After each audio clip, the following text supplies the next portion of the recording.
Mina bakabusi nengre, mine pele obiama. Mina bakabusi nengre,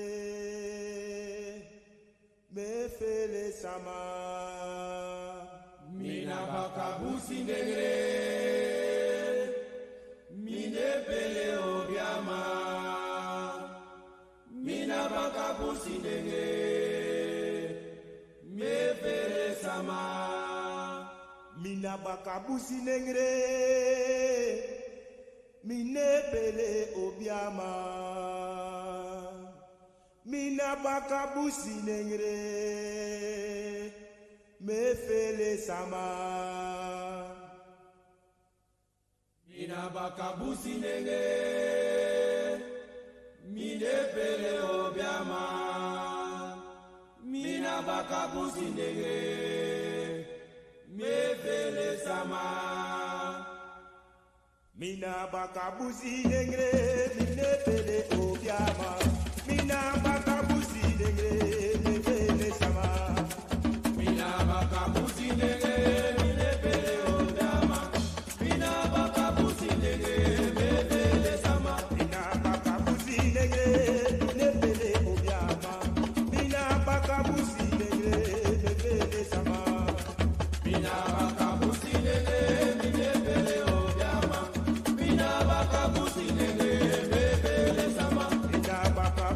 nengre, mine pele obiama. Mina bakabusi nengre, me fele sama. Mina bakabusi nengre, mine pele obiama. Mina bakabusi nengre, me fele sama. Mina bakabusi nengre, mine pele obiama. Mina bakabusi nengre, me fele sama. Mina bakabusi nengre, mine pele obiama. Mina bakabusi nengre, me fele sama. Ayo me fele sama, Me fele sama, mama me fele sama, me fele sama, Isa me fele sama, me fele sama, ay mama me fele sama, me fele sama, brada me fele sama, me fele sama, me fele sama, me fele sama, me fele sama, me fele sama, me fele sama. mina bakabusi nengre, mine pele obiama. Mina bakabusi nengre, me fele sama. Mina bakabusi nengre, mine pele obiama. Mina bakabusi nengre, me fele sama. Mina bakabusi nengre, mine pele obiama. Mina bakabusi nengre, me fele sama. Mina bakabusi nengre, mine pele obiama. Mina bakabusi nengre, me fele sama. Mina bakabusi nengre, mine pele obiama. Mina bakabusi nengre, me fele sama. Mina bakabusi nengre, mine pele obiama. Mina bakabusi nengre, me fele sama. Ayo me fele sama, Me fele sama, mama me fele sama, me fele sama, Isa me fele sama, me fele sama, mama me fele sama, me fele sama, me fele sama. me fele sama. Mina bakabusi nengre, mine pele obiama. Mina bakabusi nengre, me fele sama. Ayo. Mina bakabusi nengre, mine pele obiama. Mina bakabusi nengre, me fele sama, Ayo me fele sama, me fele sama, mama me fele sama, me fele sama, Isa me fele sama, me fele sama, mama me fele sama, me fele sama, mama me fele sama, me fele sama, Isa me fele sama. me fele sama.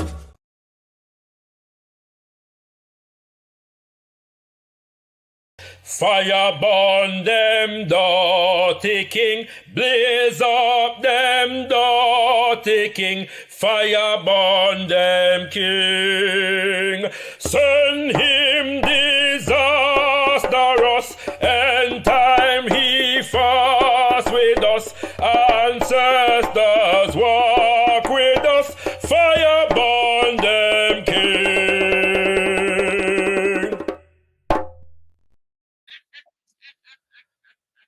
Ten time more to be thankful unto the mother, father, creative life force of the universe. Could Zai Muzimu Mukuru.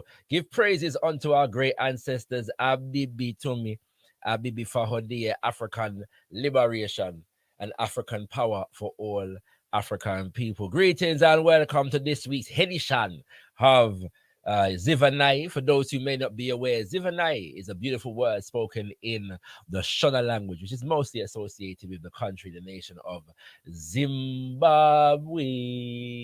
And it simply means let us know each other, let us get to know each other. So it's open house, yeah, every week.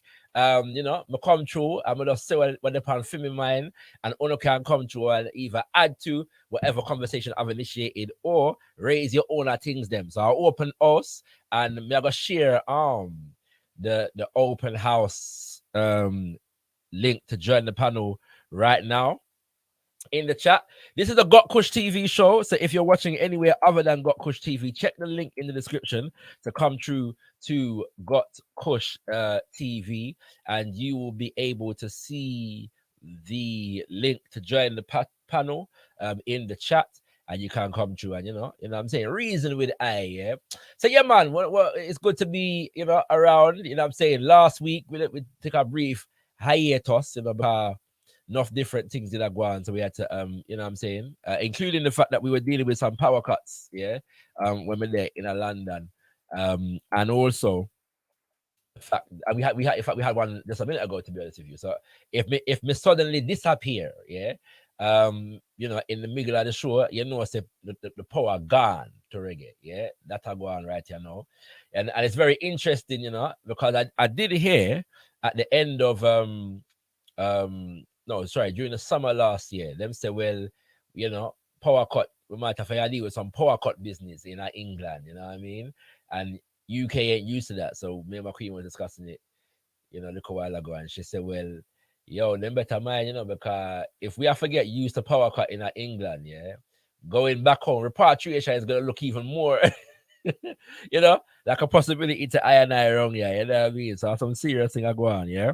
So man is sharing the backstage link to join the panel right now, yeah, and you have to come through on gotkushTV for seat, yeah, at least for the next half an hour or so, while I'll just run through, you know what I mean, where the pan film in mind, So I want to big up everybody that was a part of the Africa Liberation Day vibration. Yeah. Now, for those who may not be aware, Africa Liberation Day is the 25th of May. All right. And that was designated in 1963 by the Organization of African Unity, and more specifically, the more radical revolutionary elements, yeah, within the Organization of African Unity. And to cut a long story short, when the European imperialists, yeah, were instituting the system of neocolonialism, yeah, during that era, during the 60s and the 70s.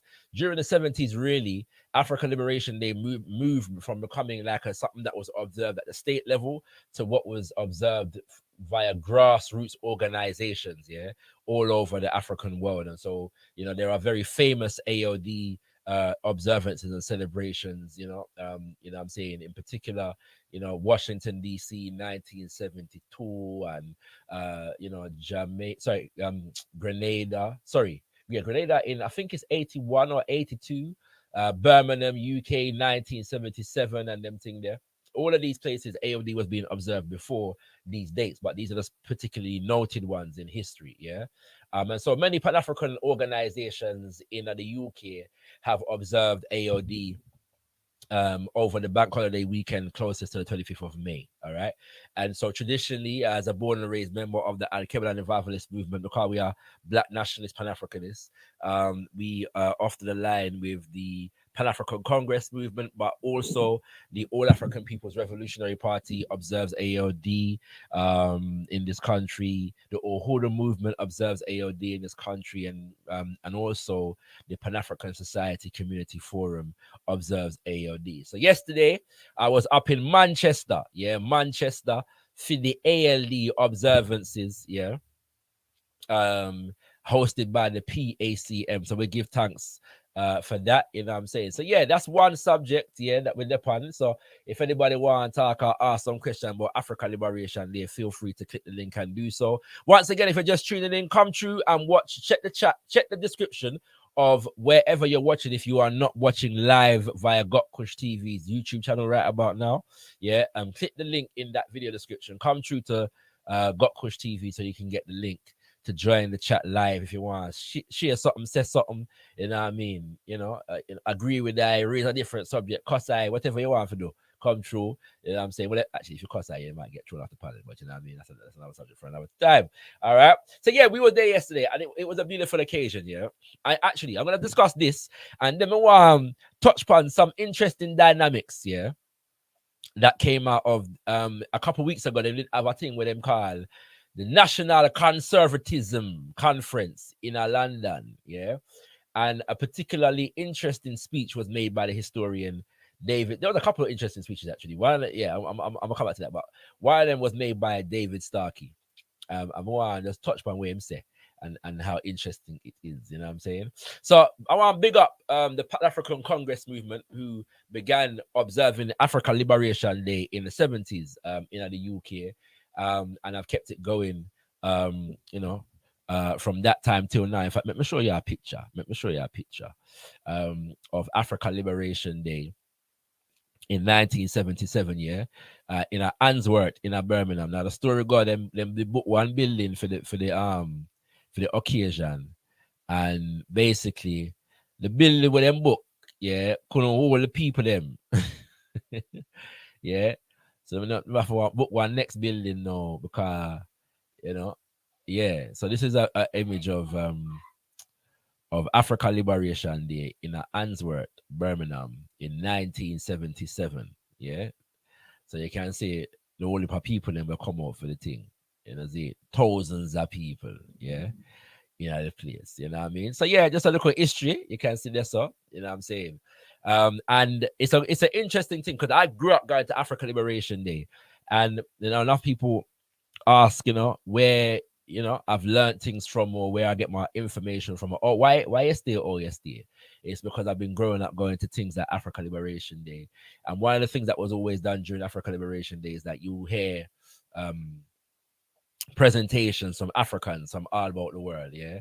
So I grew up hearing Africans from Kenya and Congo and South Africa, Zimbabwe and Ghana, Nigeria, you know, and Guinea and Angola and all them places. And then you hear Africans from Haiti and Jamaica and Africans in the United States of America, and Africans from Grenada and all kind of different places that are ministering on all of these different aspects, yeah, of the global Pan-African fight and movement. And so, you know, you grew up with that global perspective, yeah, in your mind, you know what I'm saying? And I saw the flyer yesterday for the 1996 Africa Liberation Day, where the guest, yeah, was actually Baba John Henrik Clark. And I met Baba John Henrik Clark when I was 10 years old in May of 1996 as a result of Africa Liberation Day, yeah. So this time it was in Manchester at the African Caribbean Community Center in Manchester. And yeah, we had some good presentations, you know. The two keynotes, yeah, were from Sister Ra Mary Mokam, who is an African-centered psychologist and therapist, and she was dealing with African-centered frameworks, yeah, in terms of psychology and mental health, yeah, what mental health looks like from an African perspective. And she has also developed an institution called Patty Gift, which is basically training, and I'm made to understand that some of their training is also going to be accredited so that it has some kind of formal recognition within this system as well. So you can be formally qualified in African-centered mental health practice, yeah, via Patty Gift Co. And that was, you know, I've heard the sister speak before, but just more important than just the speech is the institution that she's developed, yeah, in terms of being able to provide therapy that is culturally sensitive and appropriate, yeah, using the you know, what comes out of when you look at the discipline of psychology and therapy, it's very culturally driven, and most people don't tell you that, right?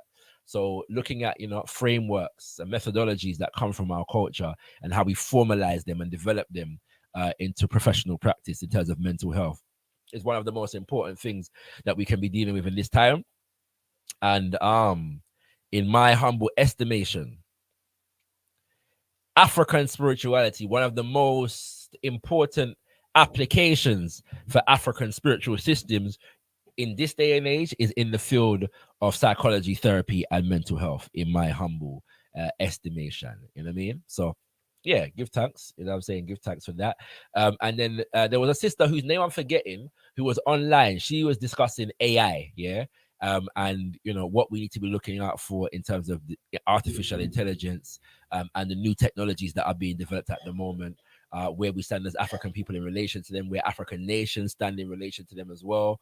And I'm unfortunately I missed most of her presentation, yeah, because I wasn't quite in the room for that presentation. But what I heard, it was very, very important stuff, you know, that she was laying down. There were also a couple of sisters, Angeli and Angela, who were talking about education, yeah, and the need for us to take charge of the education of our children, but also develop ways, yeah, and means of addressing traumas, yeah, because oftentimes children are coming to school having experienced traumas in their community, in their family homes, and so on and so forth. And so, as a community, that obviously has an impact upon their educational processes. Yeah? And so we need to look upon all the thing go, yeah, in terms of developing strategies for addressing trauma in our community. One sister, Angela, is a youth worker, and Angeli is an actual formal educator. Yeah, I've met the sister Angeli before. She's also a maths whiz, yeah, and she was teaching me some different ways and different cultures. Yeah, she studied how different cultures teach maths, and she was teaching me methodologies for teaching maths in different cultures. Yeah, it was a very enlightening experience, you know, at that time. So yeah, man, we give thanks for them two sister there. I also delivered a solidarity message on behalf of the Al-Qaeda Revivalist movement. There was Sister Asha, who delivered a solidarity message on behalf of, I forget which organization, but she's a member of a few. And then we also had Brother Robin Walker, the Black History Man, who some of his presentation I did actually get to record. So if I may show you a piece of that, but his presentation was mad. Yeah, like no matter how much I see this man, he never ceases to amaze me in terms of the depth of his historical knowledge. Yeah, but he was basically dealing with the general theme of the event was African Renaissance, the Grand African Renaissance, which I believe is a term derived from Baba Sheikh Anta Diop. Yeah, and he was Robin Walker went into, and I may get him to do this for gotkushTV, but he was dealing with the scientific and technological developments that were created by enslaved Africans in everything from agriculture to textiles to even alcoholic beverages. Yeah, and some of us may know various different elements of those stories. Yeah, but it was a truly much of the information that he shared I either knew on a surface level and didn't know how deep the thing go, or didn't know at all. Yeah, and so I learned many things from his presentation. But the importance of the presentation is obviously you learn some new historical things. But when you consider, yeah, for example, the fact that Beatrix Potter stories and Uncle Remus stories, yeah, were stories that were reproduced and popularized by white authors, yeah, but those stories come from enslaved Africans. They literally took stories from enslaved Africans and published them and made millions, yeah, off of them to this day. So when you check it now, yeah, a few weeks ago we were discussing reparations. All right, when you check it now, that is a reparatory justice issue. Yeah, when you check technology that was made on plantations by enslaved Africans to aid in the harvesting and production of rice, for example, that made plantation owners millions. Yeah, that is a reparations issue. Yeah, and so this is the importance of studying history. You know what I'm saying? Because when you look upon them, it's a serious thing, Aya. You know what I'm saying? And I'm not even doing it justice in terms of how Brother Robin dropped it yesterday. Yeah, but it was deep. Do you know what I'm saying? And when you consider the amount of things that Africans have given to the world, even as enslaved people, yes, even as enslaved people, when you look at the extent to which we brought scientific and technological expertise to the Americas, and how those methodologies that we brought with us, yeah, from Mama Africa and or developed as communities within the Americas, and how they were stolen, and this individual white man over here and that individual white woman over there was able to take them, yeah, and produce make millions, yeah, off of it. It's a very serious conversation to have and to engage in. You know what I'm saying? When you look at them thing there. So yeah. That's one thing. So yeah, that was Africa Liberation Day yesterday over there in Manchester, England. It's usually in Birmingham. That's why I said Birmingham. Yeah. You know what I'm saying? And then we go there every year. Big up to all the other organizations. Most of the other online sessions I wasn't able to tune into, but big up on yourself same way. And I'm gonna deal with a chat quickly, and then I'm gonna come back to another subject, and then I'm gonna open up the airways. Yeah, if you want to come through, feel free to click the link, yeah, which is pinned to the top of the chat. If you're watching on gotkushTV, so you have to come through and watch on gotkushTV if you want to come live. Big up to Kale, Mr. IC3. I'm gonna bring you through at some point soon. And yeah, you know what? I'm gonna show you a book as well. I'm gonna show you a book. If I can remember what the book name that deals with this subject of the material culture that Africans manifested in the Americas, all on there.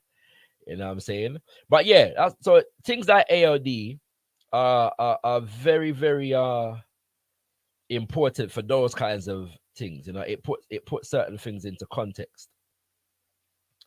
You know what I mean? Let me get to the wish list. Hold on. I have to find the wish list, you know?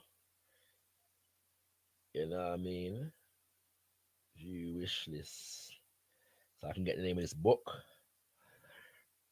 Pre-colonial African material culture is the name of the book. Yeah, pre-colonial African material culture, combating stereotypes of technological backwardness. And the book is by V. Tariku Farrar, and so that's dealing with. Let me read the blurb for you. In fact, I'm gonna bring it up on the screen so you can see these things. Yeah, so you get your good Pan-African reading recommendations from gotkushTV, right? You know, yeah. So all on there. Let me just bring up the thing proper, nice and easy. Big up to Setem Otep, who has joined the back chat. We'll soon bring it through, King. Yeah. So all on there. So this is one of the books that Brother Robin highlighted, yeah, yesterday. And I feel like I've heard of this book before, but it, you know, sometimes it just registers differently. So let me just say I learned about this book yesterday. So it says the idea of an inherent backwardness of technology and material culture in early sub-Saharan Africa is a persistent and tenacious myth in the scholarly and popular imagination. Due to the emergence of the field of African studies and the upsurge in historical and archaeological research in recent decades, the stridency of this myth has weakened and the overtly racist content of arguments mustered in its defense have tended to disappear. But more important are are transformations in social, political, and cultural consciousness, which have worked to reshape conceptualizations of African peoples, their history, and their cultures. Pre-colonial African material culture offers a thorough challenge to the myth of technological backwardness. V. Tariku Farrar revisits the early technology of sub-Saharan Africa as revealed by research and reconsiders long possessed primary historical sources. He then explores the ways that indigenous African technologies have influenced the world beyond the African continent. Now, I can say this, as somebody who has some knowledge of this subject, right? When you say to people, actually, that at the time of when of enslavement, let's say in the late 1400s, when the enslavement process really began, there wasn't a massive technological difference between Africa and Europe, except for in a couple areas, and those were weaponry. Europe had more dangerous weapons, and shipbuilding.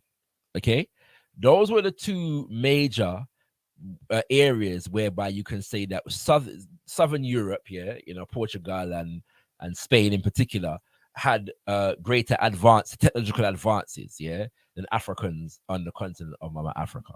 And people find that almost unbelievable. I've heard people just rubbish that outright, Africa, especially Western Central Africa, never developed anything of note, which is a very interesting myth that persists, So good reading recommendation: Pre-Colonial African Material Culture, Combating Stereotypes of Technological Backwardness, I think that. So let me just deal with the chat quickly as I stop sharing that. Then I'm going to go into a next subject that we're going to bring through the chat, and there's plenty of people in the back chat. In fact, you know what I might do?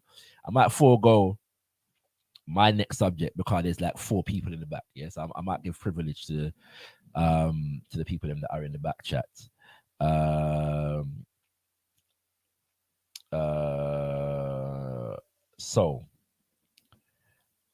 of them gone. So there's 3 people. So come back. I missed your name, whoever that was. Feel free to come back. So big up Setem Imhotep in the chat. Mr. IC3, you don't know, man. Obia, man, proudly. Uhuru family. Hope everybody had a great ALD. And this is FK Fateleku Kemet. I'm assuming that FK stands for Fateleku Kemet. So greetings. Bigging up Kushti in the building. James O. Coffee Campbell says, oh, so you believe in individual property rights now? I'm assuming that's in relation to what I was saying in terms of them teeth. I don't know. I'm not even going to bother with that, except for the fact that I was actually dealing with the subject of reparations, and you don't believe in reparations. So I'm not sure how you square that one in terms of individual property rights and the idea that Africans shouldn't pursue reparations. Yes, if we pursue reparations, does that if you believe in individual property rights, does that automatically validate then the concept of reparations, reparatory justice for what Africans contributed and that was stolen into and Europeans made millions off of? The other side to that, though, is the fact that the Uncle Remus stories and the Beatrix Potter come from Brer Rabbit and Brett and Nancy stories, which were not the product of any individual. Okay, so I'm not sure how you put that into individual property rights, but it could be considered to be cultural capital. It could be considered to be cultural capital, which is in fact a collective in the collective domain. So big up the People's Perion. Big up GOJ. Coffee Campbell probably is more on the same point. So if the enslaved people come up with a product through the application of his own individual mind, that's his property. I'm gonna ignore that. But again, all of these things that operate on the individual level. At the same time, again, this is the issue here is reparations. So welcome to reparations. Coffee Campbell says, welcome to Capital. I'm saying, welcome to reparations, Coffee Campbell. Yeah.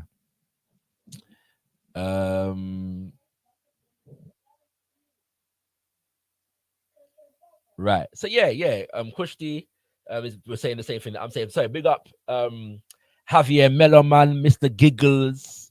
Yeah, so you can individualize Anansi, you know. You know what I mean?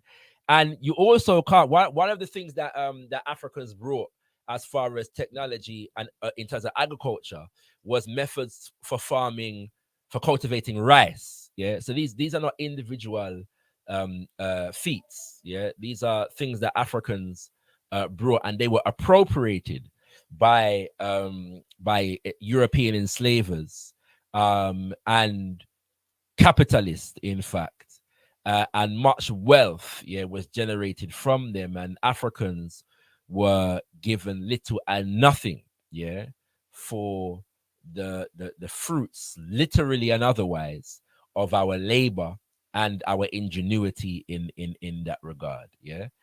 And so in a context in which those tools, strategies, methodologies were capitalized upon, then certain things are due to the African people. So when I say we've got to delineate the lineage of every individual, for example, the one example that was highlighted yesterday that people may know is Jack Daniels, that the man who is credited, Mr. Jack Daniels, got that recipe from an enslaved African, and so you could argue that enslaved African is or the family of that enslaved African is Jews and peas.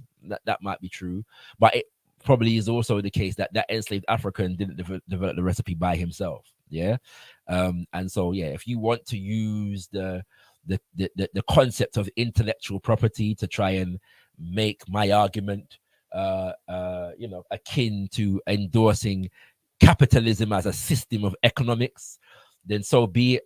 But then you would also have to endorse reparations, which you were challenging and negating the idea the other day. So let me hold off my other talking point, which was due to be about the National Conservatism Conference. And maybe we'll discuss it another time, but I'm going to bring through the people in the back chat now, and you will always speak in order of appearance. So bigging up Mr. IC3, bigging up greetings. Sorry, bigging up Kale, then Mr. IC3, then Setem Imhotep, and then Angelo Hart. So all of you will speak in order of appearance, which is first and foremost Kale. Greetings, my brother. We got ShakaRa and the rest of the Sun people on the panel. Yo, I never see you in Birmingham. I mean, in Manchester yesterday. What I'm to you, We are busy, man. Unfortunately, man. We have to tend to the family then. I hear you. You got me. I just wanted to say you were touching up on the mental health, which is very important. So I just wanted to ask if you could send this to the chat. We have a black psychotherapist. She's qualified, got her own business, and she works in Birmingham, London, worldly, and it's very important mental health, especially for our people. So I was wondering if I was going to send it in the back. Yeah, send it. What's her name? Name's Dawn Waters. Her family used to attend 104 Heathfield Road as well, so the same. Okay, cool. Same tree. Yeah. All right, cool. Give thanks. Send it in the chat. I'm gonna put it in there now, and I'm gonna have sister. I'm gonna reach out. You're hearing this first, so you may know of the fact that every year I host a tribute to Nana Amos Wilson, and he was a psychologist. So I'm gonna get. This year when I had it in January, I had a sister who was dealing with African-centered mental health, and I'm probably gonna get Sister Ra Mary on the next one as well. So stay tuned for that. You know what I'm saying? But yeah, I've shared that link in the chat right now, so you can check out the sister Dawn. You say what you say your name was? Dawn Waters. Dawn Walters. Yeah. So give thanks for sharing that, brother. Man. Yeah, man. Anything else you did want to say before I go to the next person? Nah, King. I just wanted to say that I'm gonna talk in a minute, but that was most important. What I wanted to give thanks. Much appreciated. Good to hear your voice. Coffee Campbell. One second, Mr. IC3. Coffee Campbell, your device now connect, you know. So you have to call upon issue, yeah, for open up the way, you know. For your device to connect still, you know what I mean? So do a little issue ritual and come through again. All right. Mr. IC3, you're up next. Got you. Yes, just a quick question for Brother Kale. It'd be nice to know if that mental health, that sister is accepted by the NHS or she's alternative to the NHS, if there's a clash there. Yeah, she's alternative. She's alternative. However, you know, she deals with us. Of course, if there's non-Africans who need that help, obviously she's qualified. But like what the brother ShakaRa was saying, we need something where like it's understood the temperament, you know what I mean, with the African spirituality as well as certified. And she definitely has those expertise. So it was just, you know, big up to the show and allow the brother to let our people know that, you know what I mean, if you need any help, you know, we've got the link, man.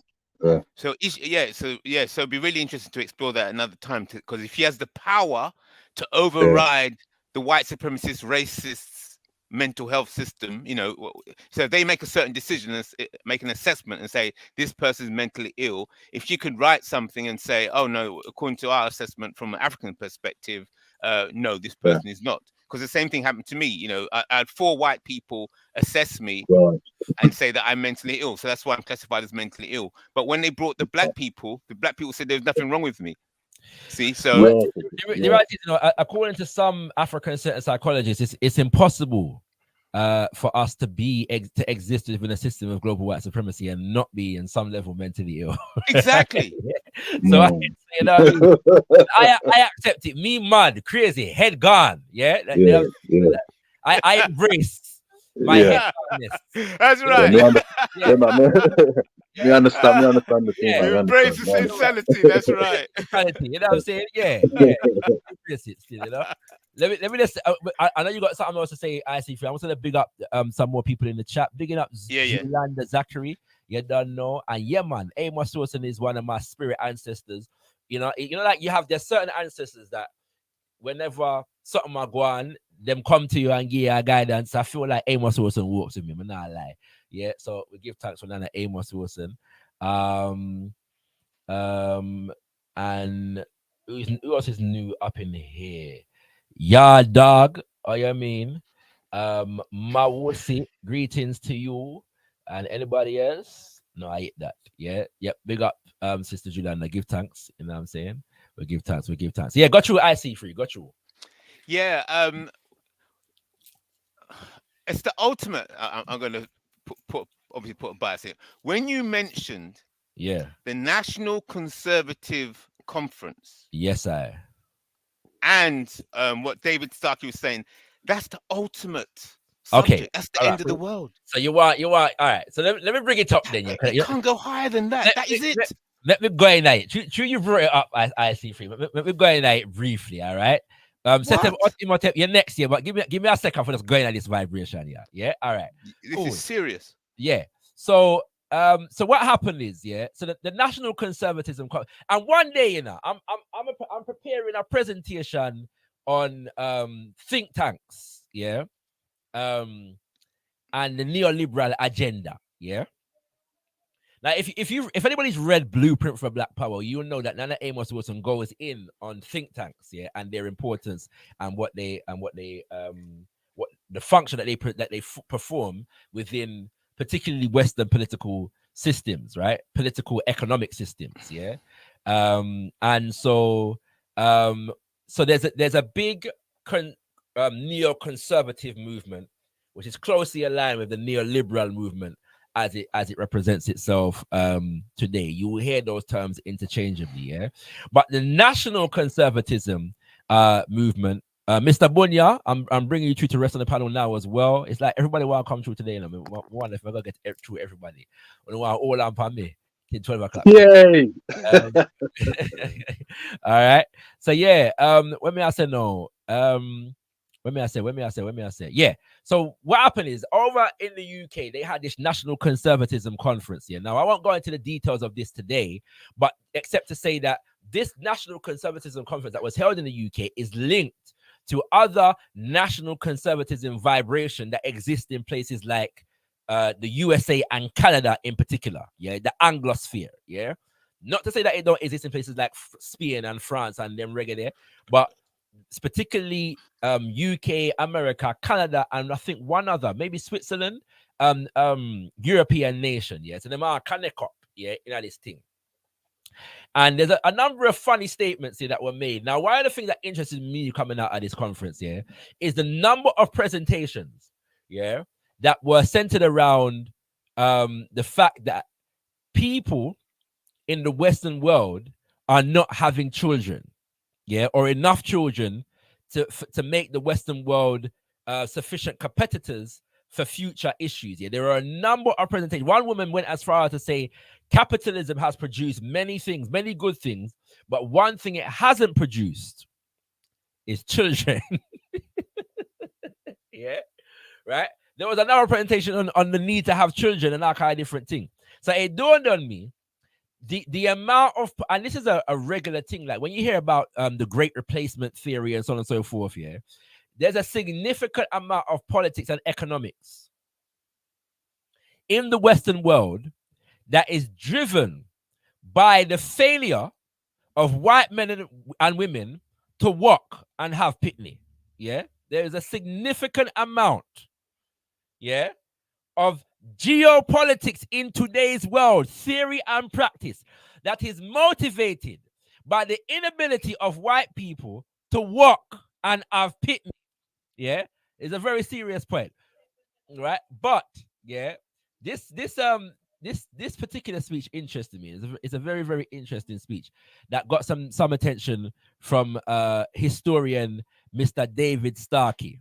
Yeah, and David Starkey said a very interesting thing at the conference. Yeah, and which was tweeted by a number of people. In fact, it was actually tweeted by the official account of national conservatism, yeah, the people that were hosting the conference. Now, as you can see here, this is a Daily Mail article. They reported on the story, and it's always good to report. I learned from Robin Walker, the Black History man, that, you know, to often quote the right-wing sources, yeah, you know what I'm saying, for reasons that I'll explain on another day. All right.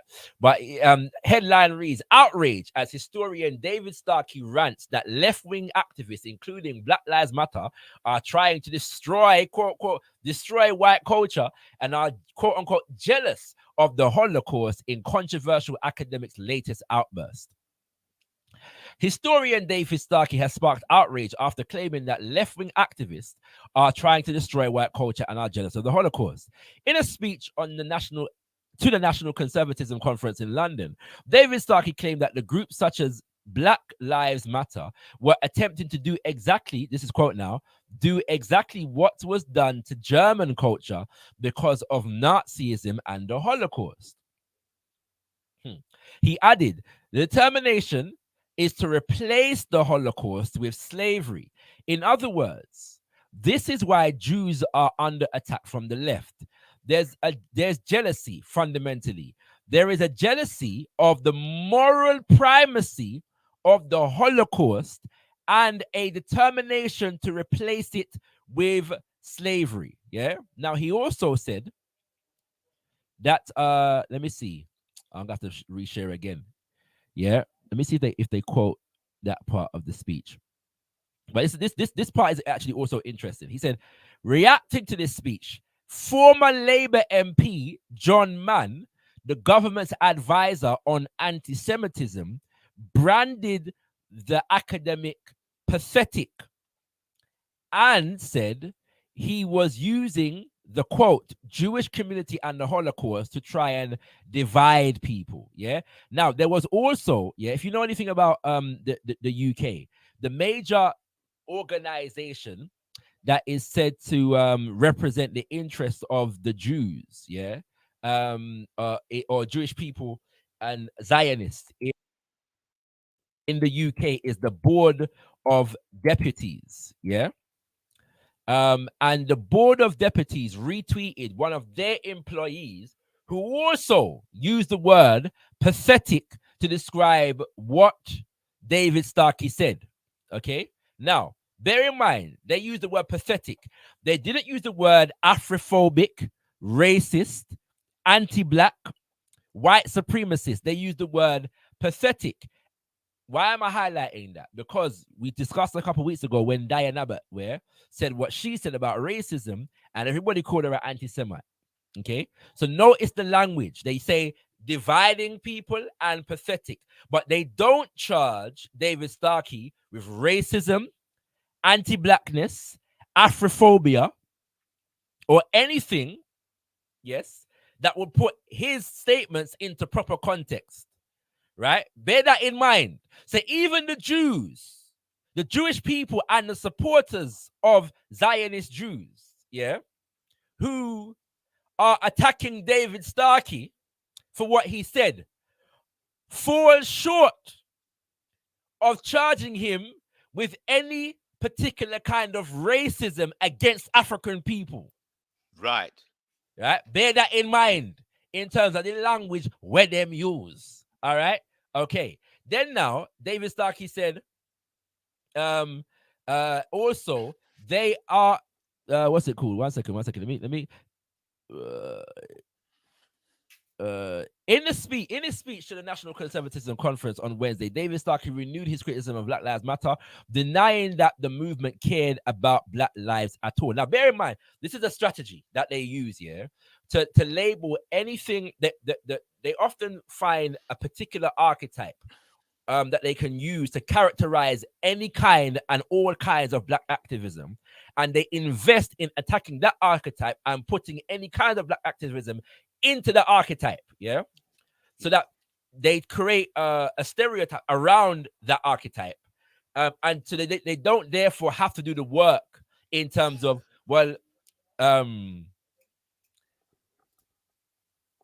properly identifying the different forms of Black activism that go on about the place. So they can call anything that pretends or purports to advocate on behalf of Black people Black Lives Matter, even though that's not the case.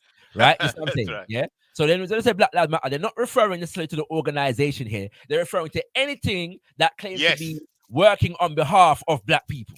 Yes. Yeah? Okay. So denying that the movement cared about Black lives at all.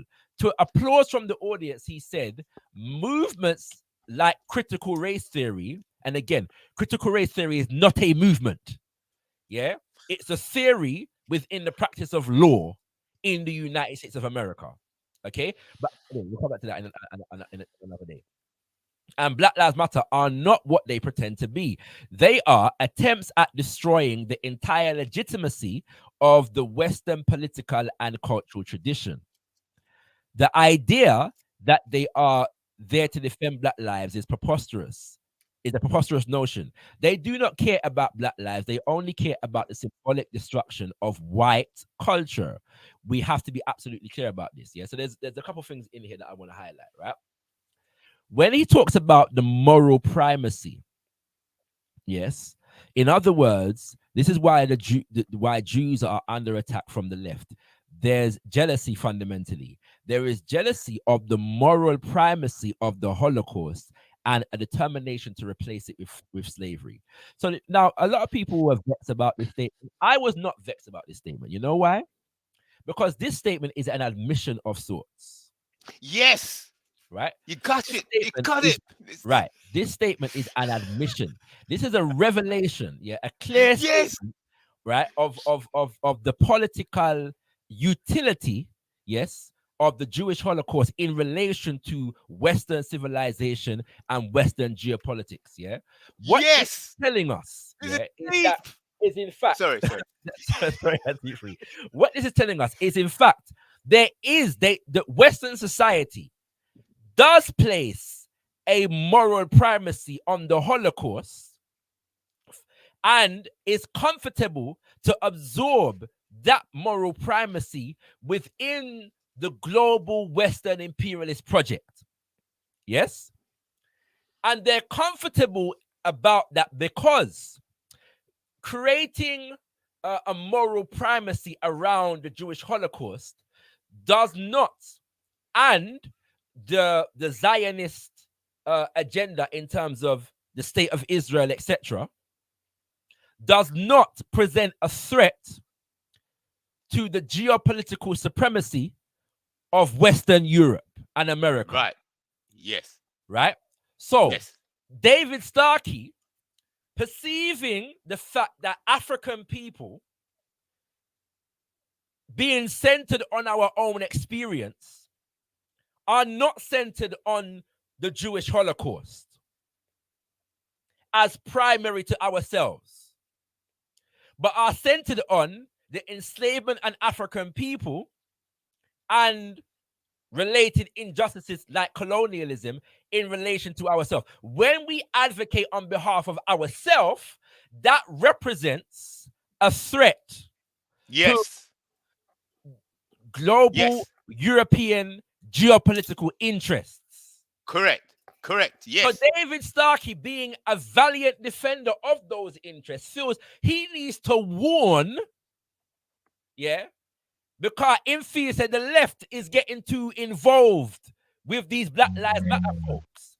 And because of this, they're in danger of subverting the real thing, the geopolitical interests of white Western Europe right here now. Right. Yes. Yeah. That's So right. he's putting his people them on notice. Yeah. Right. That when you get into when you're dealing with these people who put their own history first, these people represent a threat to us. Right. Their moral primacy represents a threat to our moral primacy. We were able to absorb the Jewish community and Jews internationally into the Western agenda. Yes. Politically, economically, and militarily. That's not going to work when these Africans, center themselves. It's going to destroy our civilization. That he must say in this speech. It's an admission of sorts. So we don't do that and overstand, say this, you know what I mean? We don't have to be offended by these things, we just have to know what they must say. See it. All right. Thank you for bringing that back to that IC3. But this goes deeper still. I'm going to say it goes deeper still. Because this is like this is like a high level chess move. So I can't even explain it properly. What you said is correct, but yet it's deeper. Why should he make such a challenge at such a time? And so this is the angle I'm seeing. It is correct. What you're saying is correct. It's true that the Holocaust and the Jewish experience had the moral primacy, the moral high ground. Yes. Right. And to sustain the moral high ground, that is the ultimate source of power. 100%. Globally. Yes. And our thing threatens that. Listen, hold on, let me finish. Hold it. Because this subject is the heaviest. It's the end. It's the end. Yeah. Because watch this. Because the moral high ground is the ultimate source of power. Because if you can say, like the Americans can say, "Oh, democracy, freedom of speech for everybody." That's it. See? And then you get the power. You see, so having the moral high ground is a source. That is the same thing. Source. Right. Let me break it down. Yeah.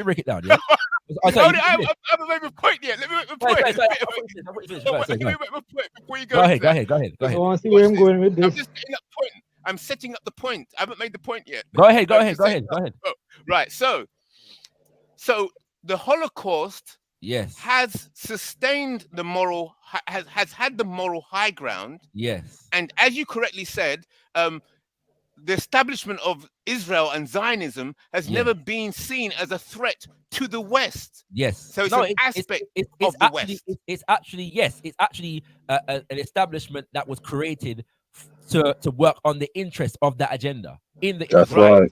Yes. But watch this. Maybe you shouldn't be talking about this. Not your time yet, Coffee. Not your time yet. With us, so which not your time be yet. more fearful. Not your time yet, Coffee. Not your time yet, Coffee. Not your time yet. Yeah. So watch this. Slavery and the experience of what Black Africans and the Black African diaspora have experienced, right? By moving into that, then that becomes the moral high ground.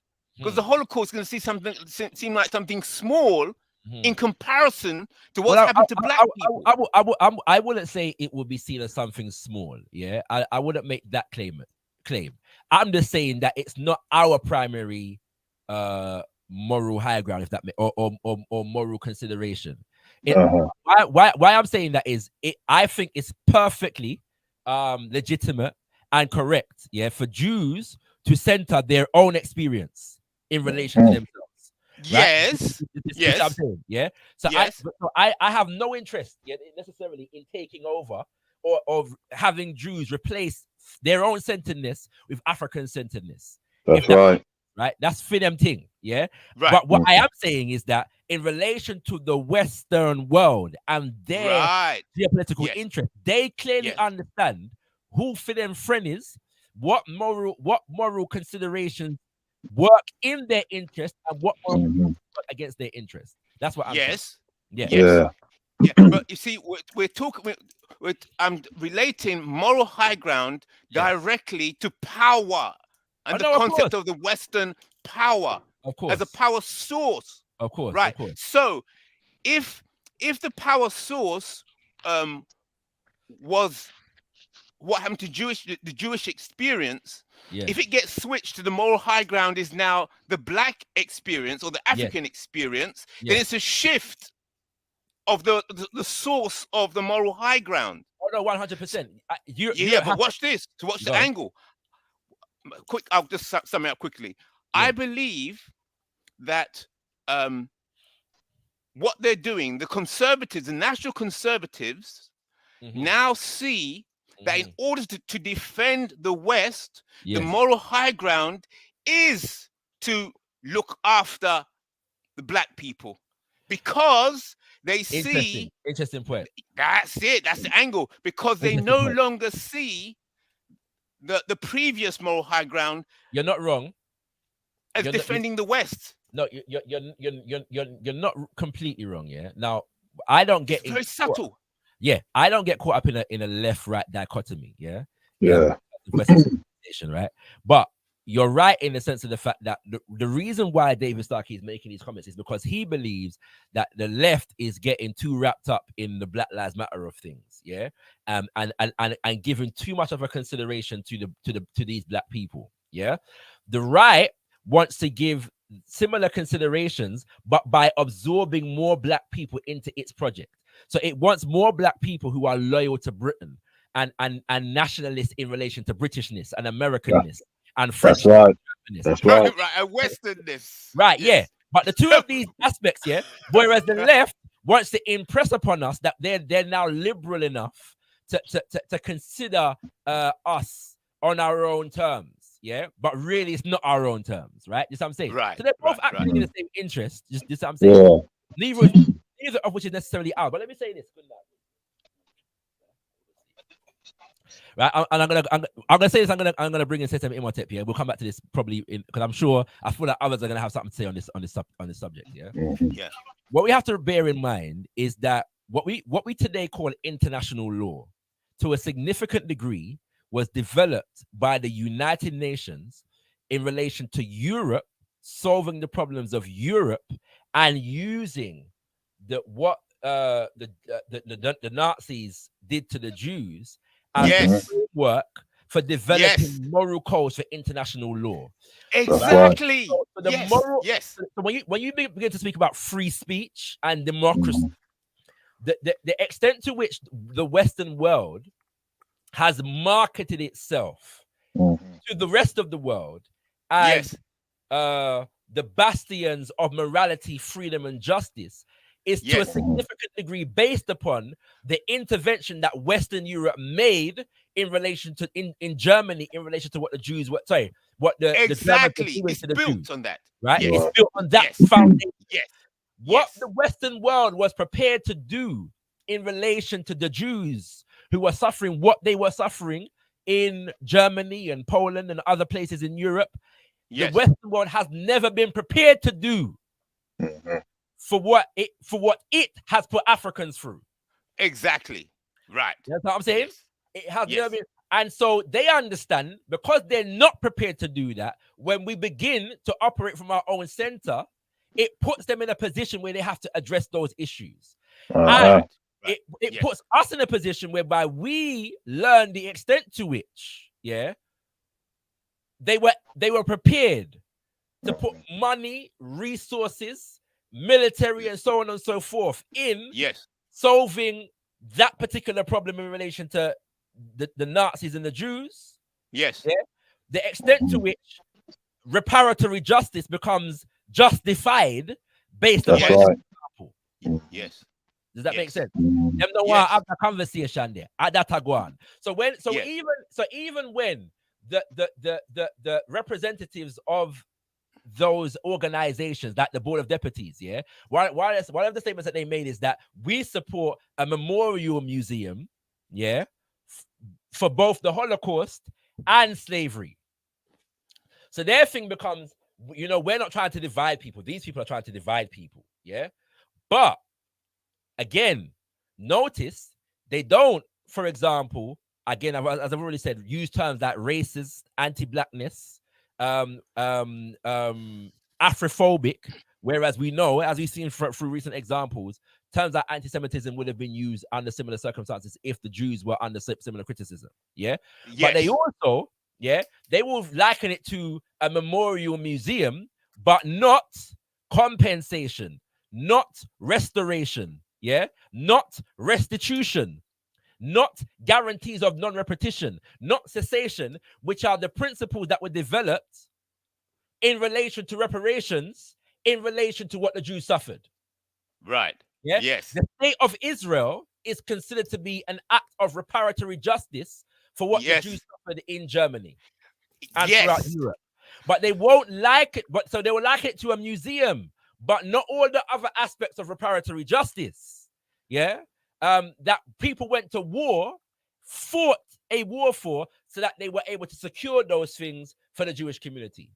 I wouldn't answer them wrong, when such a level of injustice is worthy of reparations, right? But I'm saying, when you look at it in terms of the geopolitics of the world now, those people know that they have a vested interest in denying, the moral argument. Before we even get to reparations, just the moral argument in relation. In relation. That's right. All right. That's right. I see free. I'm gonna move on and come back. It's deep. This is the subject, man. This is the subject. I hear you. Thank you for bringing me back to that. Setem Imhotep, Bunya, Coffee, Angelo Ha, in that order. Go on, Mr. Imhotep. Peace to the panel. Peace to the audience. In response to the topic that the elder brother IC3 just brought up, well, there's so much to say, but I feel like maybe I ought to keep some of that off of your platform. I don't know if feel free, brother. We know the thing go. We get 1-2 strike already, so we know how the thing goes. Well, actually, so some of the first things that I actually came on the panel to talk about, you would be aware of the brother Smash Rockwell. Yes, sir. On YouTube. Yes, sir. Right. So I was on his panel yesterday, and I had asked him to play some of your most recent interview with Robin Walker. Speaking about the long chronology and that kind of stuff, but he was very concerned about potentially having his live stream struck. Getting a strike on YouTube. I'm not gonna strike Smash. And if you're on again next time, you can play this. What I'm saying now, I'm assuming that this is the one that we were talking about, Queens of the Nile in Nigeria. Precisely. So if brothers and sisters are playing content from the channel, we're not gonna strike them. If you take the wall of the content and post it like I feel, then we might. And I'm not even. That's a possibility. But brothers and sisters, that's what the content is there for brothers and sisters to share it and discuss it and them kind of things. We're a community platform, so feel free to and you can make him know something, say that and play this for him. As big up, Rockwell. I tune in every now and then, and you're doing some good work. You know what I'm saying? In terms of man goes in on the Medjugorje and the culture of ancient Kemet and the Nile Valley in general. But he's also a very, very high caliber MC. So as a music man, I love that too. So big up yourself, Max Rockwell. Feel free to play the content and discuss it all you want to do. And I'm preparing because on gotkushTV we have a show called the Kush Communiversity. Yeah, where Brother Robin Walker has featured ShakaRa. Your volume is in and out. Oh, am I going in and out? Yeah, you will. When you tip a little bit from your mic here, you're cutting and out. Okay, let me turn up the piece. Is that better? Make sure everything's all right, cool. Yeah, so I'm going to be getting Robin Walker to feature on that show again, but this time the presentation will be specifically on a breakdown of the long chronology.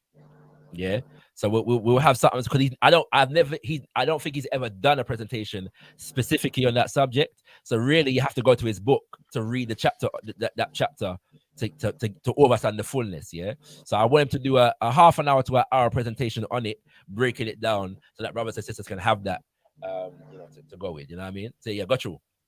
I mean, so at least for my sake, the longer the better. I sit down and watch 8-hour live streams on 1.5 speed. So I don't even business how long it is. Let come on the podium.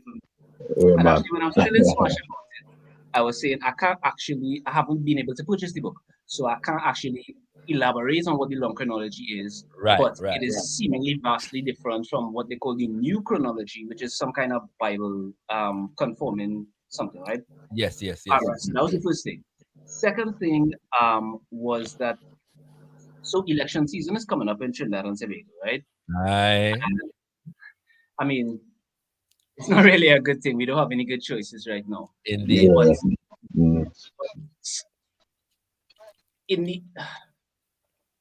I generally stay off of social media in general, but I recently joined, let's say about 4 months ago, joined what I thought was a political group on Facebook, and I came to realize it's really like let's say a Bashti PNM group.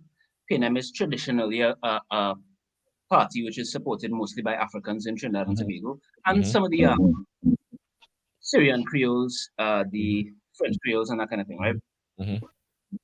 But so the discourse rather in the group is overtly anti-African.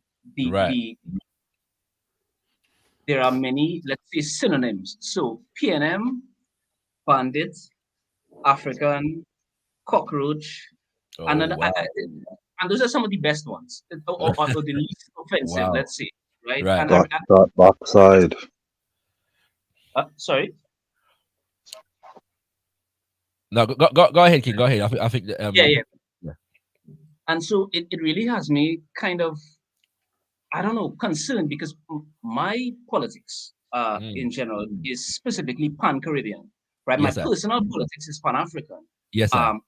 And personally, I'm really only concerned about actively assisting Africans in communal upbringing. But in my public political life, I am Pan-Caribbean because I suspect that a strong Caribbean region might be a necessary counterbalance to the power of the United States in the Western Hemisphere.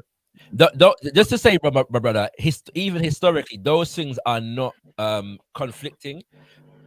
It was Pan-Africanists that really developed the whole Pan-Caribbean vibes anyway. They're not unassociated things. Yeah, that's right. Back to Marcus Garvey, the concept and the idea of federating the Caribbean was there. You know what I'm saying? And there was also a colonial energy where that is concerned as well. The British had a vice for that too, but obviously under different agendas, right? You know what I'm saying? But yeah, so if we study the works of Walter Rodney and them people there, the idea of treating the Caribbean as a unified region has always been a part of the Pan-African discourse in the Caribbean. So man. So the only reason I really dichotomize them, and I thank you for correcting me that they really should not be dichotomized so strongly or so sharply, is because of the presence of other culture groups, other ethnic groups, other racial groups. You know what? Sorry, brother, not to cut you, but you're not. Well, I say it not completely, and you're right to say what you're saying. But there are those who are trying to dichotomize at the moment with an anti-African talking. With That's right. Nation. Pan-Caribbean, not Pan-African. This is what I'm saying. Yes. Okay. Yeah. Yeah. This is what I'm saying. So yeah. So go ahead. Yes. Well, my Pan-Caribbean thing is explicitly political. It's not even necessarily cultural. I'm not even coming at it from a cultural or Yeah, ethnic I understand you. I understand you. perspective. Yeah, you know. But so the only reason I bring any of that up, the dichotomy and the disparate racial groups in the Caribbean, is because, and I actually I hope you will allow me to request this, that you let Angelo speak after me. That's actually my personal bridge, and it's somebody who I wanted All to right, meet. all right. On the No, well, to politics be of fair, he did come in right after you, so but he dropped out and came back in, so I can allow that. Yeah, go ahead. Okay, bet. Today is actually Indian Arrival Day in Trinidad and Tobago. And the like it's actually so it's really kind of heartbreaking, to be honest with you, because my personal opinion is that the only people who I know of, let's say, who have had it, beside obviously the Native Americans, who are for the most part, almost entirely wiped out. The only people who've had it as bad as Africans are actually Indians under the British. That's just my minor knowledge. You're right. You're correct. You're correct. Right. It's actually really sad the way they seem to be so vitriolically against Africanity in any shape or form. They use their own celebrations. I'm not speaking about Indians in particular. I'm speaking about this group on Facebook that I'm in. Yes, sir. Right? Yes, sir. They use even Indian achievement. They use Indian achievement and even the celebration of Indian Arrival Day to denigrate Africans and denigrate the PNM and that kind of thing. I actually recently shared a post of the history of indentured Indian laborers in Trinbago in that group. Right. Yeah, man. That's true. Try to get a little bit of the animosity out, tension out of the air, that kind of thing. And they actively use it to sit. Yeah, man, they have a nationalistic mindset, man. They have a nationalistic mindset. So what's your strategy? It's an interesting. What's your strategy? Yeah, I want to hear that part. What's your strategy? Well, so my strategy at this point has always been simply to dialogue as politely as possible with people who are being as polite as possible. Right. Okay. About the history of our peoples in the same land. So when I try to share knowledge of their history in the group, it's kind of like an olive branch kind of thing. Like they seem to think every African supports the PNM. And I have no problem saying this in public because I've said it in private enough times. I do not support the PNM. I don't think I would ever support the PNM. I'm not a fan of Eric Williams. I actually think he's the cause of the race politics in Trinidad and Tobago by actively shunning, allowing East Indians, well, West Indians at that point, into his party. So I'm actively anti-PNM kind of thing, But because I am also anti-UNC, which is the traditionally Indian party, but also the traditional Labour Party, which I should be in favor of. What do you call it? Race first. No, of what I share. That this is why I said my personal politics is. I get it. Don't worry, We're almost on what I said. Got you. But let the man finish, please. I'll come to everybody. Don't worry. Go ahead. Ashe. So really, I wanted to know what the panel thought about the idea of a Pan-Caribbean project, let's say 20, 30-year project, and actively working toward that. Because my personal view is that the capital of Atlantic Africa is Haiti. And as far as I'm concerned, until Haiti is fully liberated, restored, its proper glory, nobody in the Atlantic Africa is going to prosper. It's our spiritual capital. Yes, I 100% agree. I think there's two things for me in this year, as you've kind of identified. There's a move at the moment, and I was recently I listened to Walter Rodney's Groundings with My Brothers, it's on the audiobook now on Audible. So I listened to that recently, and he speaks about how now whereas he excludes the Indians in the Caribbean from this, for whatever reason, and I think I say whatever, out of recognition for what was done to them under the British, but it would be true to say that after enslavement, a lot of the other people that were brought in as indentured servitude, as indentured servants to depress the value of the labor of Africans in the region. Yeah, 100%. right. It's like strike breakers. It's like right, you know. right. Just what I'm saying. So and as a result of that, a lot of those contracts after the period of indenture afforded those groups, so the Indians, the Chinese, and others, yeah, with land, yeah, and so on and so forth, which meant that essentially they became a buffer class between the colonizer and the colonized Africans. In between those two groups, you had all these other groups of people, yeah. And what's happening at the moment is that there are people who have a very anti-African agenda, and I mean African people, we're not getting to talk about the Indian them and the Chinese them yet. African people who are attempting to forward a Caribbean identity, a West Indian identity that privileges the Indian and Chinese. Yes. I was just referring to the African as Caribbean and West Indian. Yeah. For the sake of denying Africanness and denying any political affiliation to an African agenda within the Caribbean. Yeah. So, whereas the overall majority of the people in the Caribbean are Africans. And so you get, for example, groups. I've been in some of these groups where you know, we want pan-Caribbean, right? And some of them say we're in the UK, British Caribbean, whereby when it's Diwali in Trinidad, sorry, in Guyana, yeah, because Diwali in Guyana is a very big thing, and the Indians them there are clear about the fact that they are Indian. That's right. Yes. Yeah, you have some Indian there where them not go to India the whole of them life, yeah. And when you see them pick the name Nagamutu, yeah, and Shiv Narayan. Hey, no, you can't laugh at that shit, bro. Come you do that, man. Hey, right. You can't No, laugh but this is what I'm trying to say. I'm saying that these are Indians who have never been to India and have been in the West Indies, the Caribbean, for generations, yeah.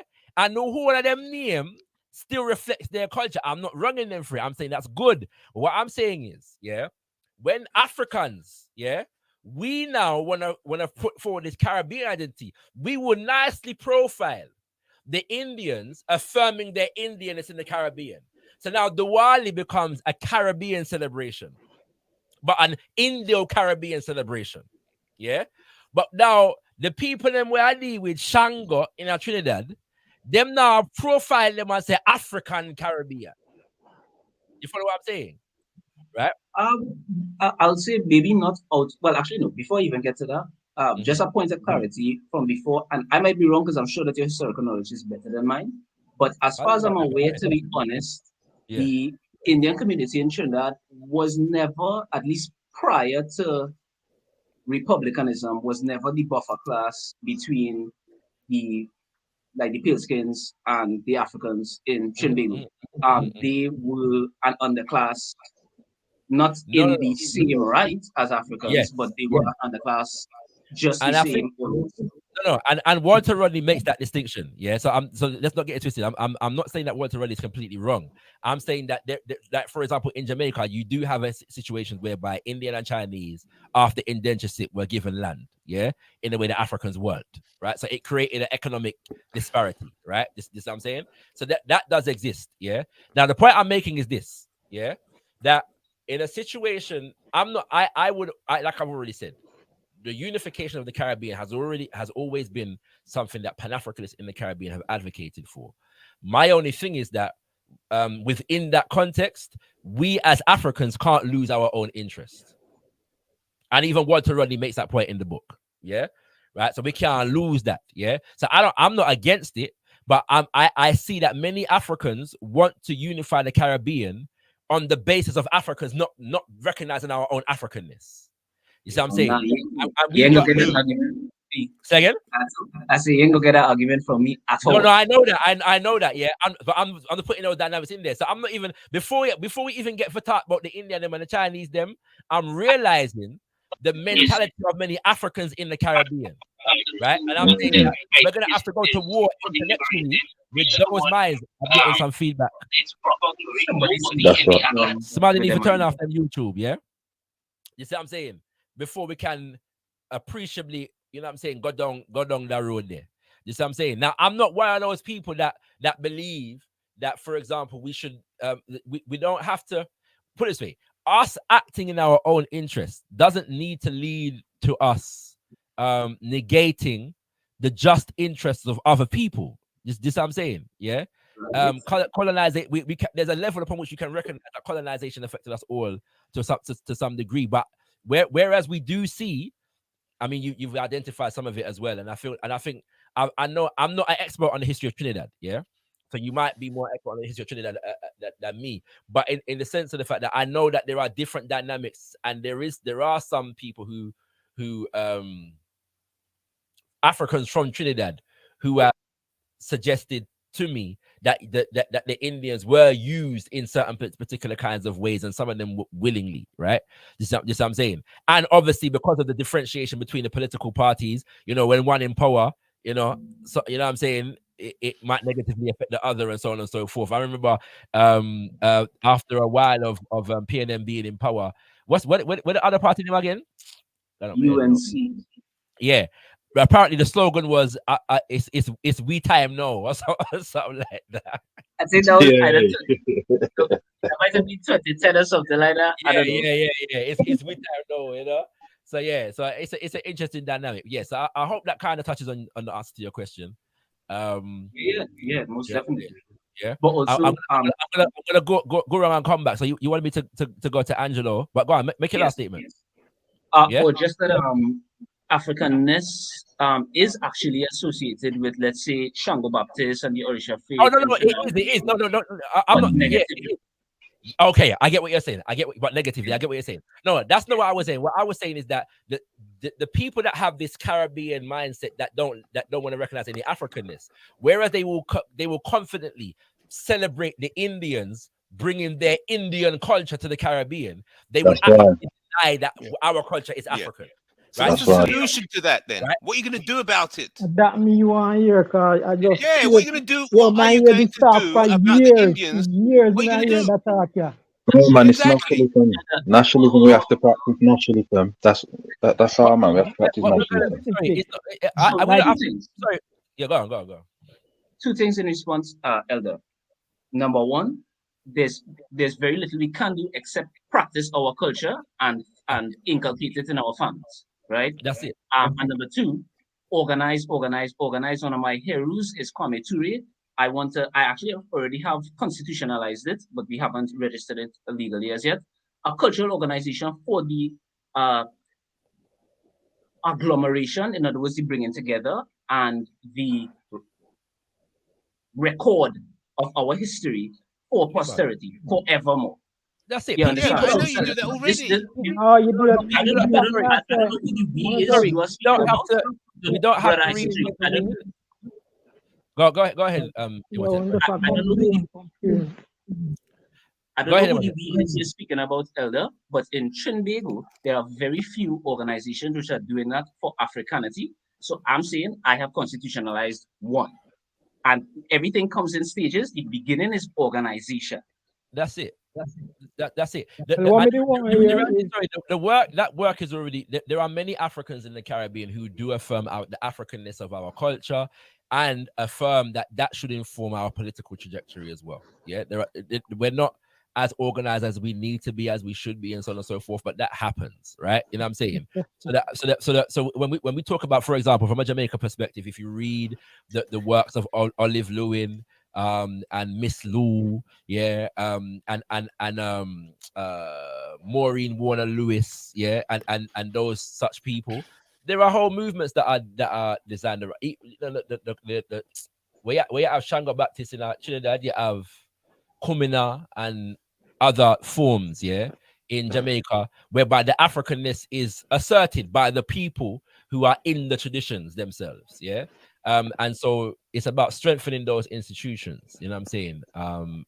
What Imhotep should have said, right? As a Trinidadian, want to hear from him. What about the economic structures that you see as unfair? What about the political structures that you say unfair in a country that, as you say, divided between different racial or ethnic groups? But now you're changing the subject. Hold on, me give you a chance to talk, nothing else. Hold on. Right? So no, hold on there. You can't give me a chance to talk on this platform, you know. I mean, give you a chance to talk. Yeah, so know that first of all, and I am allowing you to speak because I'm allowing you to speak out of turn because Angela was supposed to be next. Yeah. So, right. So don't listen. Don't put yourself when you come on that platform, yeah. Zane. No disrespect. But don't bring an argument there. So you can talk, yeah, but there's no other thing go. Brother ShakaRa, he given me and Angelo a alley because he don't know who coming next. So that's the started. I know. I'm just want to clarify that. Trini, you want to know, apart from beating Congo drum, right?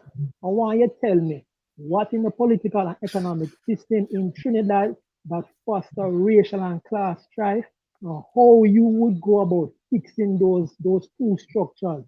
That's right. Trinidad. Apart from the fact about Congo drum and smoke, ganja and exactly. That you want to hear. So in the first place,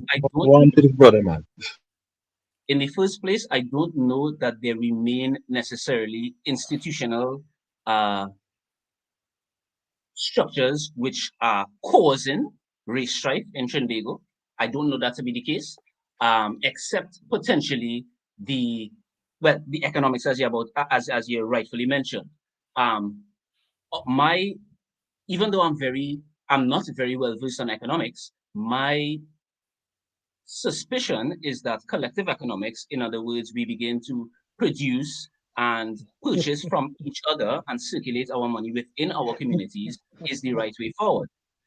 Regarding the political structure in Trinidad, again, I don't know that except maybe gerrymandering, which I have no control over personally, but there aren't any necessarily political, and hopefully Angelo correct me if I'm wrong, structures which are fostering race strife in Trinidad. But I have many problems with the constitution of Trinidad and Tobago.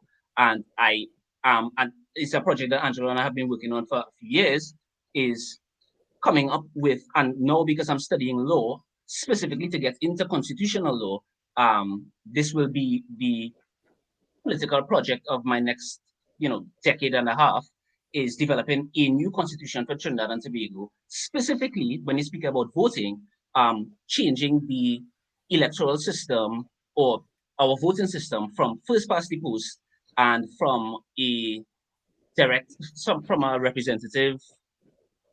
single cameral representative democracy into a direct democracy, into a voting system where it is alternative vote, where let's say first past the post is a mathematical system that necessitates a two-party maximum.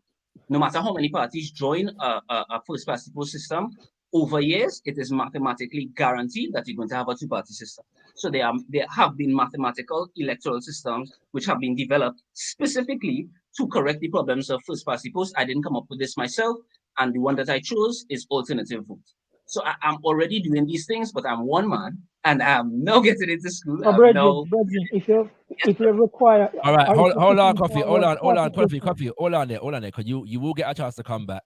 But I do want to open the platform to. It's a quick question. It's a quick question. I know, but I'm saying I guess that the point that is being made as well is similar to what Angelo can talk to as well. So you may get an answer from him also. All right. So hold on there, because you may get another more answer to your question, the one that we just asked a while ago. So Angelo Hart. Yeah, blessings everybody. Glad to be on the platform. Give thanks. Yeah, I've been enjoying the discussion so far. Yes, sir. Yeah, I also know. Thank you for your patience, King. I appreciate it. Yeah, no problem, man. No problem. The discussion is a riveting one. I also know that there's a big Caribbean diaspora in London, so yes, big ups to all the man them who tuning in.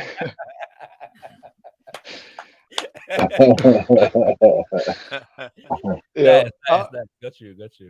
Yeah, but before I get into all the discussions about Caribbean politics that was going on a little while ago, so there was something else that got my attention, and I think it was Mr. IC3 that mentioned they were lumping in all black liberation groups with BLM under that one umbrella. Are you all familiar with McCarthyism? Yes, yes, Yeah. yes, Yeah. So to me, it basically sounded like another form of McCarthyism, because after they lumped all these black liberation groups as BLM, what is the next step after that? Well, they're all communists, you know, regardless of whether black liberationists are actually communists or not. Or not. Yep. For all the comrades who might be listening and may not be familiar with some of these things, I would recommend a real good audiobook. It's called The Jakarta Method. Some of you all may have probably read it already. It basically lays out how the CIA and the West funded a big genocide in Indonesia. They were cracking down on all of these, well, not just communist groups, but the communists, the trade unionists, the ethnic Chinese and so that lived there through a dictator by the name of Suharto. And based on the success of what happened in Indonesia, the West basically replicated that formula in other parts of the world that they were at war with. Basically, I mean, we all know the playbook by now. You have a mass propaganda campaign against the left. And the next step is to bury all the atrocities that happens after that. So yeah, just to extemporize on your point slightly, there's a good we did share earlier today. There's a good series of articles that were published by The Intercept recently on Henry Kissinger. Particularly in relation to what they go on with in a Cambodia. Cambodia. Now Henry Kissinger turned 100 pounds on. Unfortunately. You know, so that was some of the reality behind that. And then there's more in terms of what they go on with in a Chile. Pinochet. Right, you know what I'm saying, in Chile in the 1970s, when them go out within Chile, and that became another model as well that they used to impose certain things upon the rest of the world. Also, but I'm gonna share this reading suggestion 1 second so the people them can see it. Give thanks for it, because man, we love when we get new books so we can fill up with us. Man. You know what I'm saying? But so the Jakarta Method, Washington's anti-communist crusade and mass murder program that shaped our world. So check this out. You know what I'm saying? I'll read the blurb very quickly. In 1965, the US government helped the Indonesian military kill approximately 1 million innocent civilians. This was one of the most important turning points of the 20th century, eliminating the largest communist party outside of China and the Soviet Union, and inspiring copycat terror programs in faraway countries like Brazil and Chile. But these events remain widely overlooked precisely because the CIA's secret interventions were so successful. In this bold and comprehensive new history, Vincent Bevins builds on his incisive reporting for the Washington Post, using recently declassified documents, archival research, and eyewitness testimony collated across 12 countries to reveal a shocking legacy that spans the globe. For decades, it's been believed that parts of the developing world passed peacefully into the US-led capitalist system. The Jakarta Method demonstrates that the brutal extermination of unarmed leftists was a fundamental part of Washington's final triumph in the Cold War. So these are important things to know in history and politics. But Angelo, did you have an answer to Coffee's question in terms of pan-Caribbeanism and resolving any issues between what political or economic systems would you put in place to resolve or address any disparities or discontent between the Africans and other groups of people, in this instance, particularly the Indians? So I would start off by saying that I think that there is, well, not I think, because there actually is a rising tide of Hindu nationalism that a lot of people are sleeping on, right? And it's happening mostly in the Caribbean. In the Caribbean, and it's focused mainly in Trinidad and Guyana. Yes, the two islands with the largest Hindu populations. And I am specifying Hindu nationalism as well, because they were, one, were the largest groups of Indians that came to Trinidad, and two, during the history of Indian political parties in Trinidad, there has always been a kind of underlying friction between Hindus and Muslims. Yes. So the Hindu parties, there's a kind of, they have always made an attempt to unify Indians as a race in Trinidad. Indians as a race in Trinidad, regardless of their religious Of course. affiliations and so on. Yes. But there have always been obstacles in the way of them doing that as a result of their own nationalist ideals. So you would find that the highest levels of the political parties tend to be overwhelmingly Hindu. Right. And once every so often, you would have an incident of a Muslim student being discriminated against in a Hindu school. Right. But the Hindu school is run by, say, a Hindu trust that finances the UNC or the opposition party, as Brother Seth was explaining earlier. Right. And he was also talking about these Facebook groups. And what I've been witnessing ever since the election of Donald Trump in 2016 is a replication of the same right-wing tactics that you saw with regards to the weaponization of conspiracies and bots. You know, in an attempt to cause solution soon. Solution. That's one of the problems we are here. Let the man speak. I understand, brother, but no, the problems. Let the man speak. Let the man speak. Let the man speak. Yeah, he's outlining some things. Yeah, and I think people are learning from what the brother is saying. All right, you know why people have to learn what the conditions are for the solution to even make sense. We all know. We all know. We don't all know. We don't all know. We don't all know because me, I learn from what the brethren say. I'm sure others are learning from what the brethren say. And even though you say you're ask the chat. Be sure. Ask the chat who don't know. Say Guyana and Trinidad have racial strife. No. That's not the point. There is context. Yes, that the brother is. You might know that Guyana and Trinidad have racial strife. You may not know any of the details of that. Yeah. So the brother is explaining something. Why your details? Solution. Why you're not details? If you don't want to hear the details, you know, you're free to come off at the platform, you know.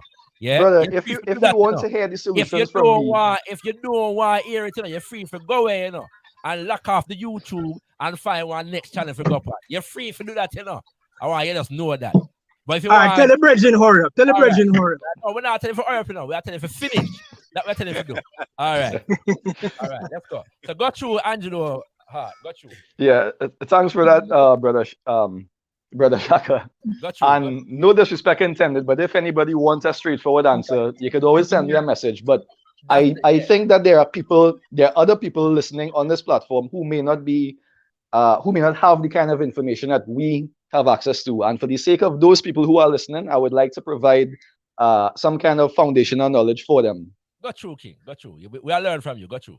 Yeah. So, to also answer your question, when I say that Hindu nationalism is the biggest obstacle to Pan-Caribbeanism, it should have been implied that one of the solutions would be to stop Hindu nationalism.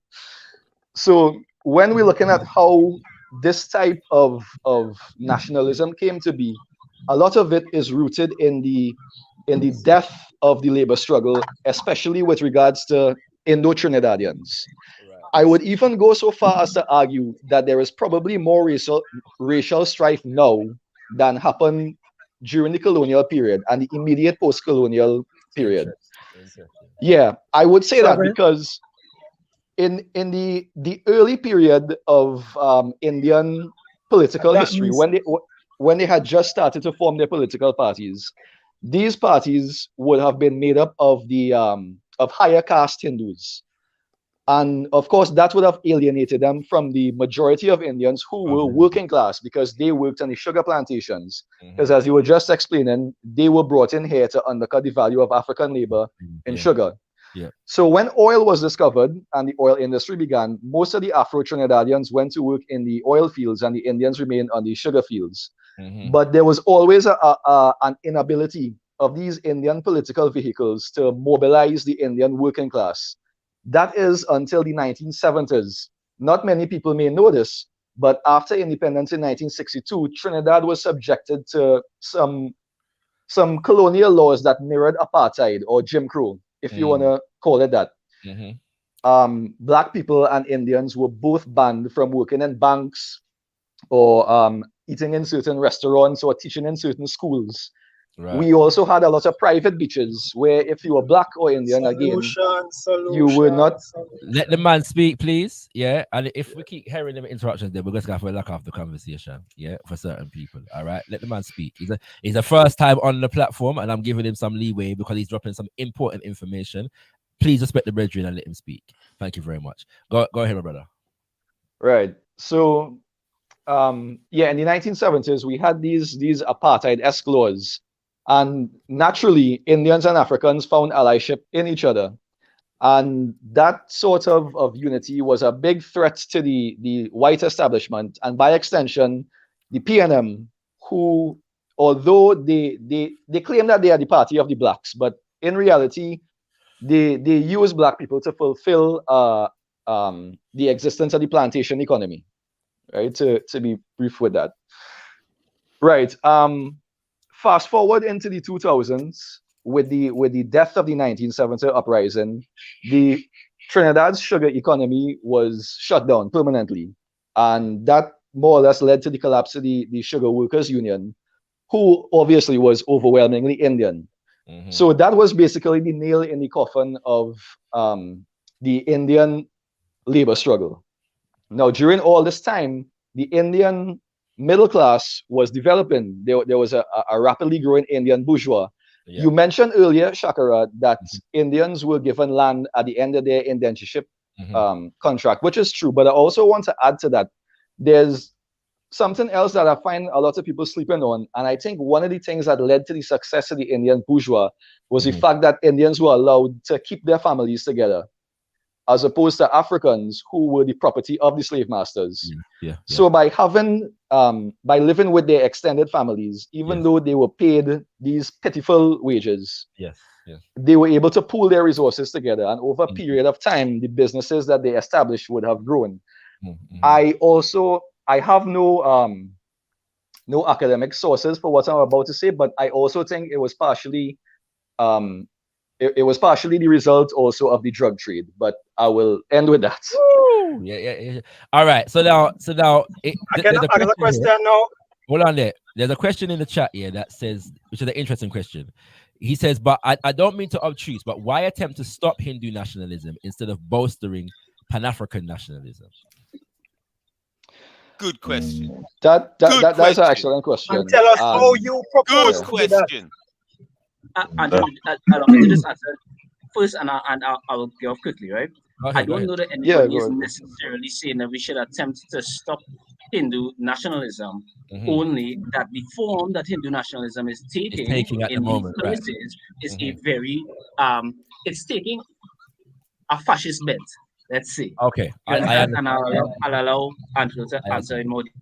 Yeah, go ahead, Angelo, go ahead. Yeah, well, 100% what brother just said. Yeah. But to answer the question, because I know the brother been waiting for a while. Every human being, each human being can't do everything, and I always believe we should play to our strengths as individuals. My background, I am a political educator in the political party that I'm a member of. So I facilitate educational discussions and panel discussions and that kind of thing. Short courses for young people to help them understand the nature of our politics. Because as I said earlier, not everybody, the average person doesn't have our level of understanding with these things. Yes. You understand? This is like a foreign language to a lot of people, what we talk in here. No, yeah. So in terms of my role in dismantling these things, I would like to think that the education work I have been doing is facilitating that. Now, I'm a product of it. I can tell that, right? Now hold on there, because I want to get about this question as well. No, because we have to tear up some things, right? So first and foremost, one of the answers that Set Imhotep did give is that the Africans have to live our culture and hand it down to the next generation as Africans, right? This was later characterized as beating bongo drum and smoking ganja, all right? Now, so nothing was said about bongo drum and ganja, you know. What was said? Not once, brother. Hold on there. What was said was about culture and political education within the realms of culture. That's what we're spoken about. And this was later characterized as beating All right, I can ask a bottom question now. and smoking ganja. Mischaracterized. All right. So I can ask a question now. No, hold on there. You can't ask a question. I'm going to finish. So we want to say this right here now. Yeah? Now, when we talk about living our own culture, that is, first of all, culture informs politics and economics and so on and so forth. When we juxtapose it to what we're talking about in this conversation, which is the Indians in the Caribbean, we would never characterize or distill their culture and their political trajectory down to simply celebrating Diwali. That's right. And beating Fidem drum and playing Fidem music, right? It's understood clearly that that is an expression of a cultural, a political, and an economic interest. That it informs other forms of social, political, and economic organization. But all of that is based upon them recognizing themselves as Indian and as Hindu. That's right. And it is their engagement in Diwali and the beating of them drum and the celebration of their celebration and the smoking of the ganja. I remember I said I didn't bring the ganja from Caribbean. That's what that's right. That reinforces that reinforces their sense of self and inspires them to organize politically and economically in their own interest. That is what we're talking about when we talk about culture, yes, and political education. Just want to clarify. Talk that talk, brother. Talk that talk. All right, so from what the brethren, go ahead, all right, so from what the brethren said, I wasn't really asking what he's doing personally. I was just asking what economic and social policies that you would put forward that would rectify the problems, as you say. Because just hearing you sound like a man who is firmly on the left. So I was just looking to see if you recommend a return to labor movement policies, a return to socialism, a return to Chedi Jaganism, a return to Nehruism. Like what? Don't tell me about, all right, Hindu nationalism is this and that, and black people need to do this and that. Just tell me the policies that you think would harmonize, as Adam Smith said, economic harmonies where everybody can prosper. What policies you think will allow different hostile racial groups to put aside them differences, at least when it comes on to economics and exchange, that can build a more stable and prosperous society. I'll just say this here. This is attempted McCarthyism at work. All right. Oh, Jesus. Bear that in mind. Yeah. This is the same thing. This is in a way. Yeah, man. Let the brethren answer. It's the same thing. It's true. Go ahead, Angelo. Go ahead, Angelo. McCarthy vision, man, synchronized, man. Yeah, well, go ahead. Go ahead. Yeah. Well, thanks for explaining that, brother. Now I understand exactly what your question was about. I apologize if I insulted anybody's intelligence with the long backstory, but as I said, I don't know what level of reading everybody is at, right? But with regards to your question about economic policies that are aimed at easing racial tension, you are right. I am firmly rooted in left ideology. If it was up to me, I would tell you fireburn the whole plantation economy and all the bourgeois at the top. I am in favor of revolution and not reform. So I'm not too much into even though I support trade unions, I am not too much into the trade union politics of, easing the suffering of workers as opposed to having workers in control of the economy. And I think is especially pertinent for us. I mean, yeah, if you want to call it that, communism. Thank you. Yeah, that's all we do here. And you take 30 minutes. 30 minutes to say that. Hold on. Hold on. But you see what I said, yeah? You remember I said, this is attempted McCarthyism, yeah? And remember the brethren protesting, Now the brethren say, well, if you want to call it that, they say that's all in the war here. Attempted, come on. That's all in the war here. So remember, I'm telling you, this is attempted. No, but seriously, Hold on, Shaka, seriously. if communism, right? Communism means the accretion of power to central authorities, central entities, the state. If the state have so much power in a society that will determine economic and social outcomes, wouldn't that engender more class and ethnic strife? No, let me so one second.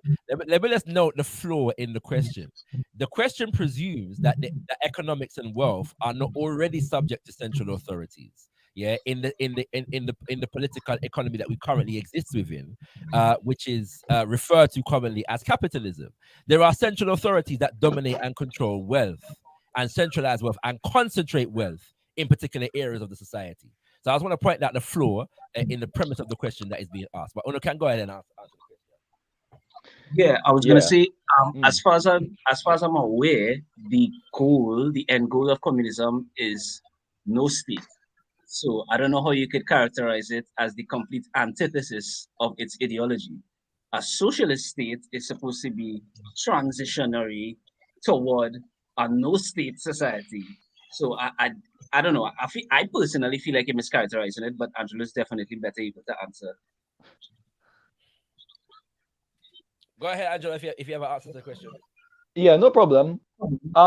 Okay, so I'm trying to be brief before I ramble for the next 30 minutes to finally give an answer. Listen, you can ramble all you want. No man come try curtail you. Yeah. All right, got you attacking things there, man. Right. But yeah, okay, so I don't know what is everyone's sentiments towards China, but in terms of answering the question to how to deal with multi-ethnic strife and that sort of thing, I think that is a good place to study, because a lot of us look at China through a European lens and we see them, Chinese is Chinese, as we would say in Trinidad, right?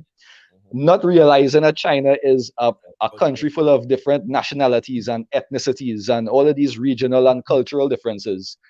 But China has been able to maintain harmony among these different groups by making sure that every group has adequate representation in the political vehicle.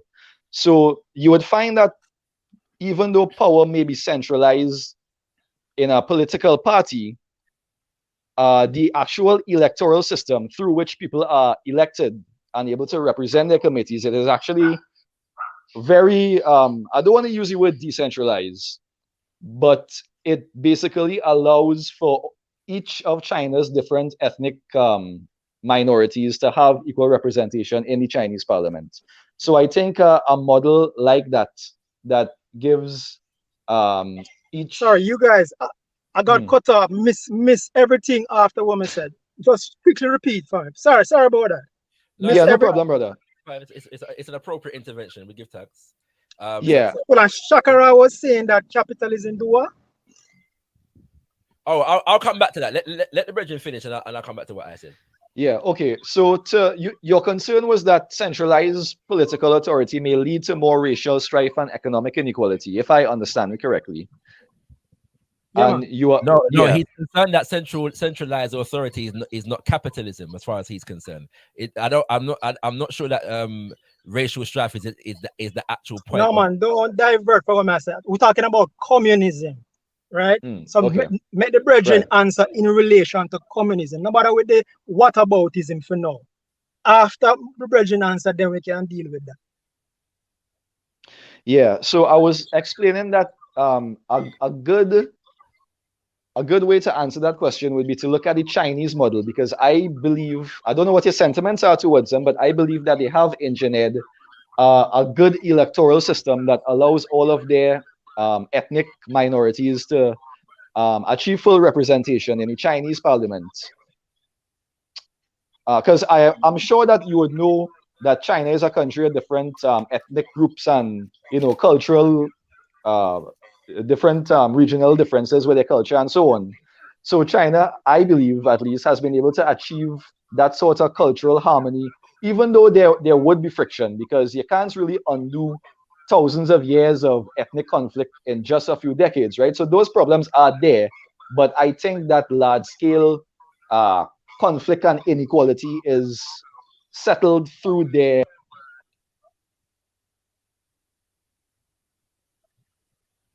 Hello? It's all like him cut off. He's still here. It's all like him cut off. Hello? Yo, CIA, I work overtime on that channel. Yeah. I know, yeah. You have to talk to your brethren, them, you know, coffee. You know what I'm saying? Leave me alone. You know what I mean? Leave me alone. Angelo, you there? Yeah, still here, bro. Yeah, so you cut off for a second. Continue. Oh, at what point did I cut off? What was the last thing you said? You said China have some problems with ethnic ethnically, but so you can't undo it in a couple generations, but and then you cut off. Yeah, but in spite of that, a lot of the large scale class inequality and ethnic inequality that existed previously are not there anymore. So even though there would exist some conflict between these ethnic groups, through the political vehicle that was built, they have managed to prevent any kind of excessive class inequality or class conflict ethnic conflict and that sort of thing. I hope that answered the question. Well, there's a couple problems with that model, yeah. China is not really, in terms of ethnic homogeneity, is not the same as Trinidad and Guyana, right? It's much more distinct. No, of right? course. And even if about a pan-Caribbean. Hold on, Ross, hold on.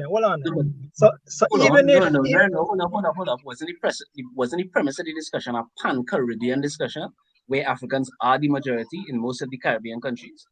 Yeah, man, we ain't get around to that. Man. Hold on, man. Just wait. We wait for you. You talk long. We wait for you and you talk long. All right, so with China now, right? There is going to be both moral and consequential problems with relying on a dictatorship to hold people together. Because that's what the Chinese government is. It's a dictatorship, right? So during their communist era under Mao, they mashed up the place. And then saner voices did rise to the top after the madness of Mao and decided to do economic reforms, listening to people like Milton Friedman. And those reforms led to more economic prosperity in China. But again, China still hold on to that centralized dictatorial political system. Now, how far that can take them on the economic road to prosperity is questionable, because even though they have problems. So what I say is that even if you want to look at successful dictatorships, meaning dictatorships that manage to hold on to power as opposed to disintegrate like in Africa, like Mobutu and them man there, right?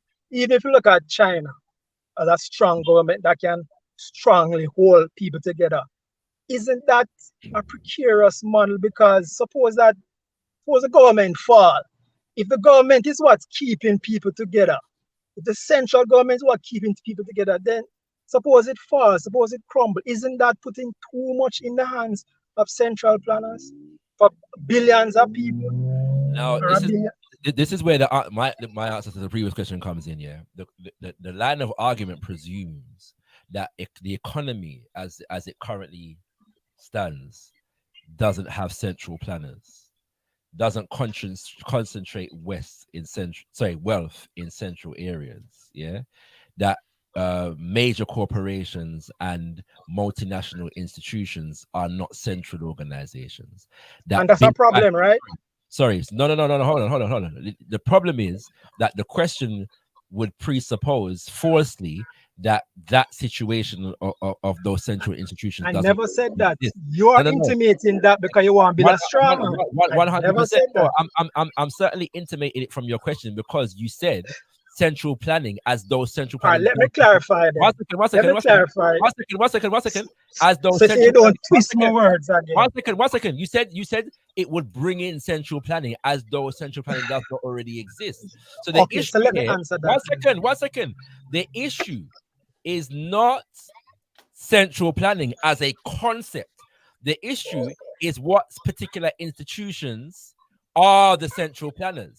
And so within these theoretical political economic debates that are happening in the West, yeah, one set of people advocate for central planning in corporations and banks and institutions like the IMF and the World Bank and so on and so forth. And they fight against other people who they say talk about central planning in this nebulous concept called government, as though government is one thing for all people at all times. Yeah, that's a going right here now. All right, so I'm glad you bring that up because you prove my point. You are right.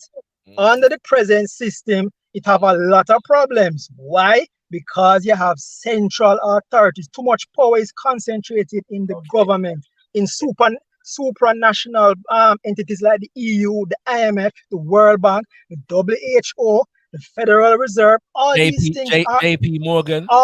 Brother, I want to challenge you a little bit on that. All these things, all these things. Rockefeller. I know all of them business. You have a bad habit of interrupting people like how you accuse me of stuff.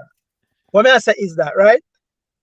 If you want to dismantle these central entities that are causing so many problems, then you have to ask the question, what is the correlation between big government, centralization of big government, and the growth of these entities, these international bureaucracies, right? The WHO, the World Economic Forum, IMF, all these entities have so much power over other people, over the world, and they don't get their money from customers on a voluntary market. They get their money from taxpayers.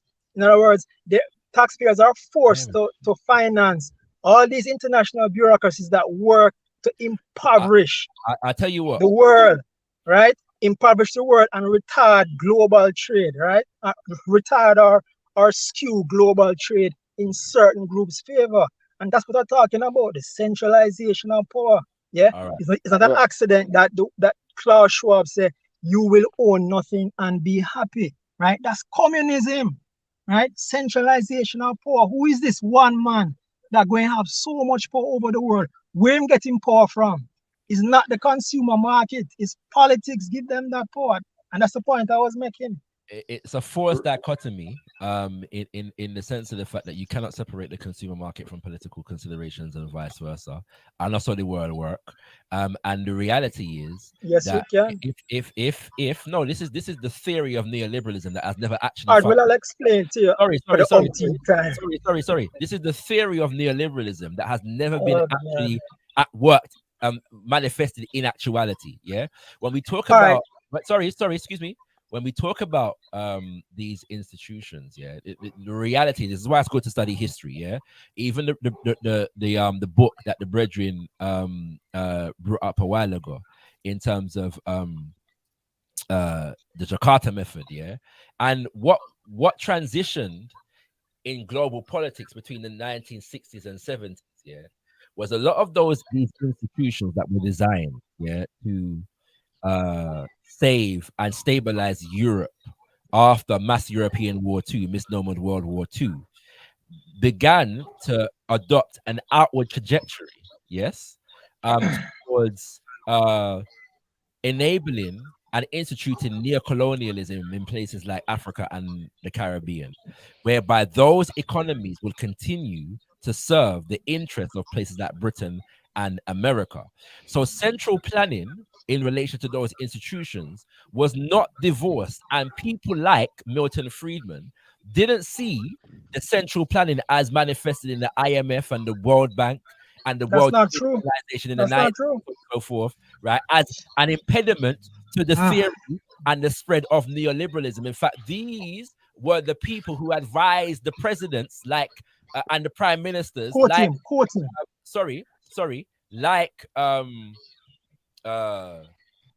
the prophet of neoliberalism for them. Friedman is the prophet. Reagan and Thatcher are the saints, yeah, of neoliberalism. These are the people, yeah, who were at the helm of these governments who were operating and influencing these global institutions, yeah, and lying about what they were doing in the process also. So all this attempt to divorce the theory of Milton Friedman from the actual foreign policy, yeah, of Britain and America during that time is some bait and switch nonsense. Give me a quote. That's all I ask Yeah, him. I Give want me a to add quote. to what you're saying, brother Shaka. Sorry, yeah, I would allow you to. The point that is being made is that when we're talking about the era in which Let the record state that he never provide no quote. Yeah, let the record say I'm not providing a quote from specifically at this time. What time you bring him up? What time you bring him up? You brought him up in your previous statement. All right. When they bring him up again.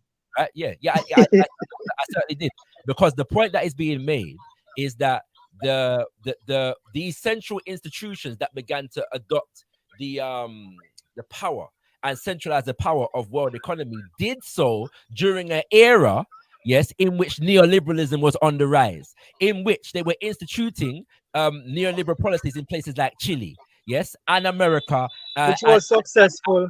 And Chile was a success story. In the 1970s, they were very successful in instituting neo-colonialism. China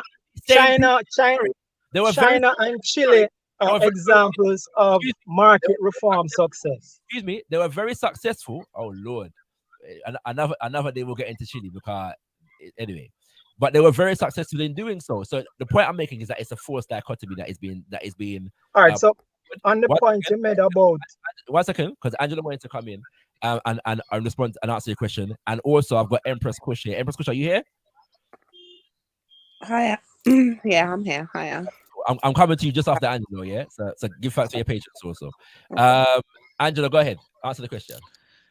Yeah, so I didn't have a question of my own, but I wanted to challenge your brother a little bit, because he seems to think that the argument is centralization versus decentralization. Exactly. I would say that decentralization is not inherently a good thing, because the far right, the right-wing libertarians, they have been arguing for the very thing that you're arguing for, a decentralization of the economy. I'm sure you've probably good policy, 100%. No, okay, sorry, so, Angelo, yeah, missed the thing, you know. Coffee is a proud libertarian, neoliberal, you know, capitalist. No, you're not okay. You're blaspheming right now, Coffee. You're very Gaviite. You're very Gaviite. Stop. No. You quote Milton Friedman more than you quote Gavi. And the reality is, though, sorry, hold on. Let the Virgin finish. I won't let it finish. The biggest joke, yeah, about them people, yeah, is that when them only talk about the centralization in relation to the system as it currently is. Yeah. One second. When you they will just on the point that Angela was raising, they will go on like said centralization is a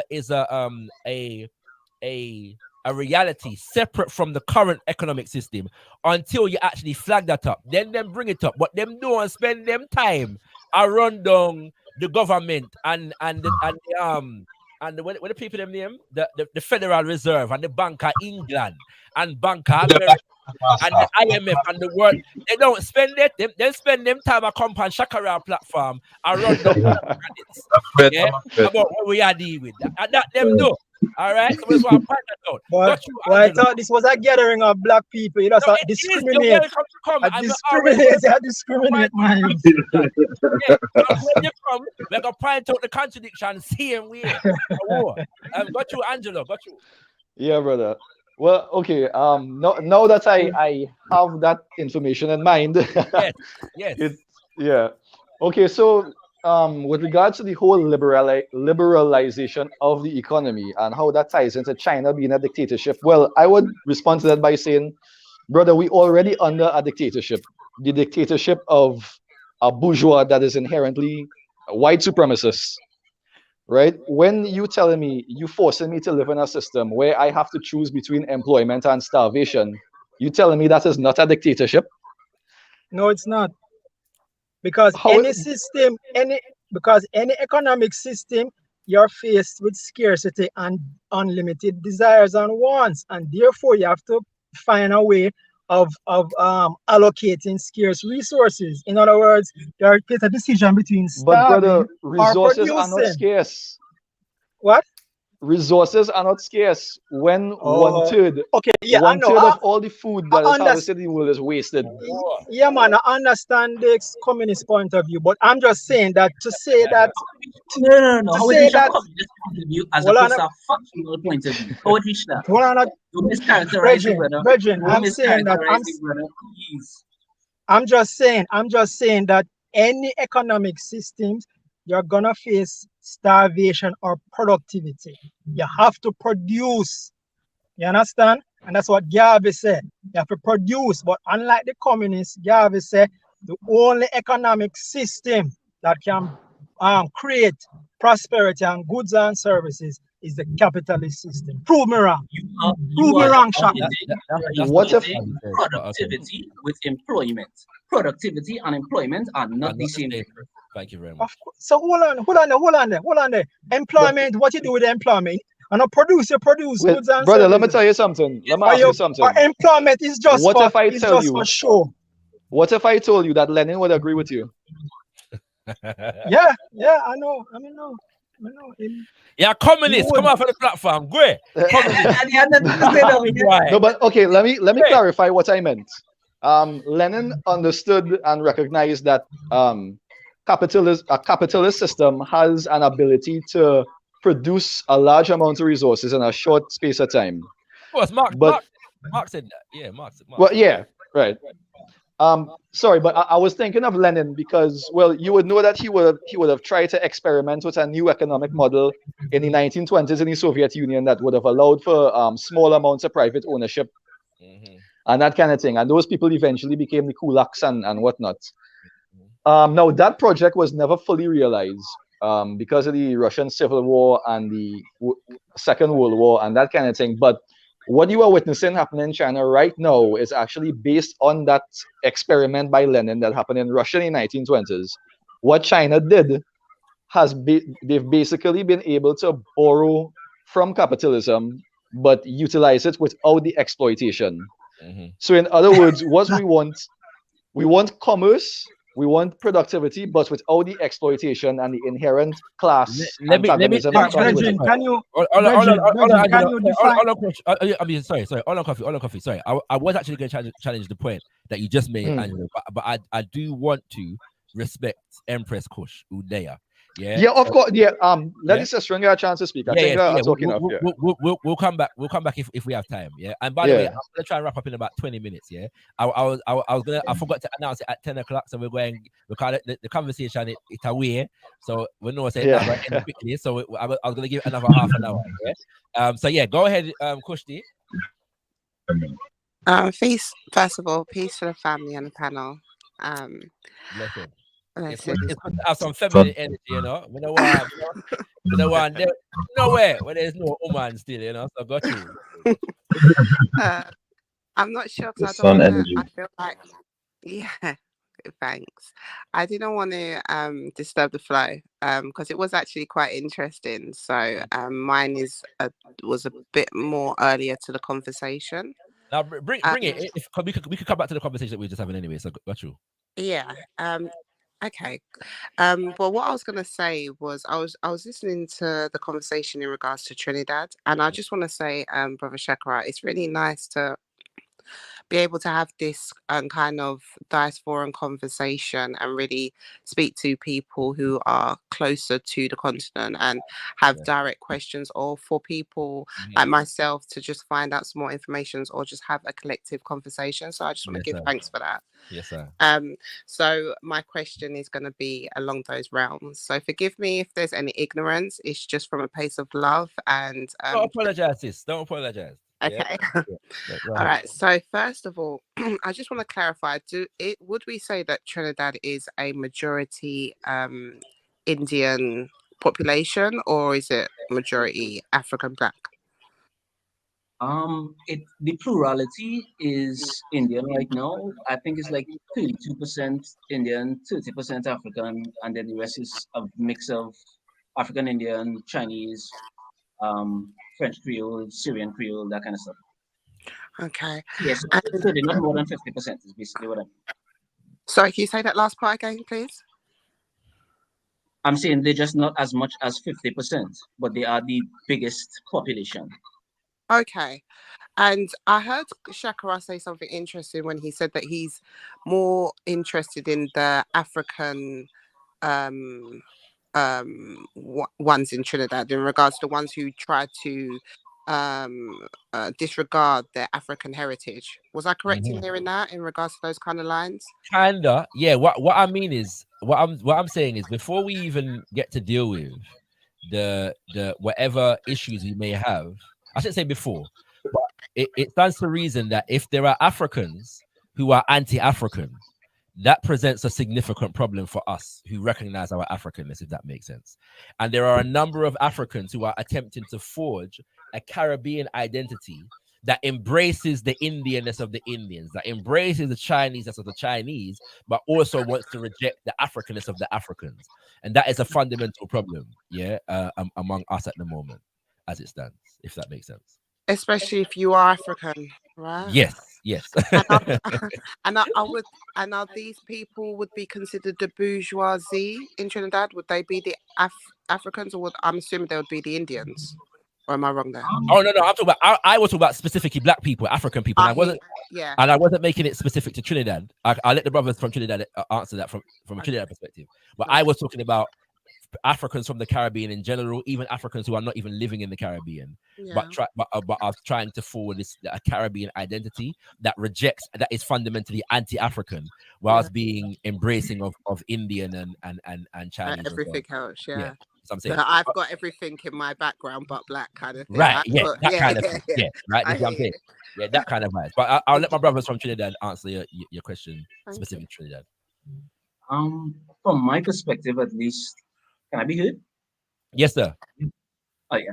From my perspective, at least, I don't know that the anti-Africanness is necessarily reserved to the Black bourgeoisie, though it is definitely present. I think it pervades throughout the society. You might find that obviously there are going to be a lot of cultural retentions, even in people who don't identify necessarily with Africa. The prime example people usually bring out is libations that Black people just pour without knowing where it comes from. Because I guess what I'm trying to get an understanding of. Sorry, Kushti. Imhotep, you put yourself on mute, and I don't think you was finished. Yeah, yeah. Oh, no, it's all right. She can go ahead. Okay.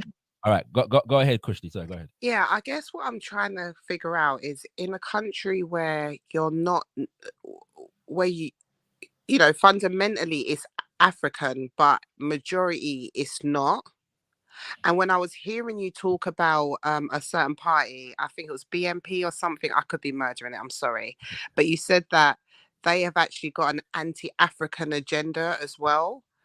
And it's almost becoming fascist, I think I heard you say as well. I don't want to say that the UNC necessarily is anti-African, specifically because I'm not a member of the UNC and I'm not Indian, so I don't know that.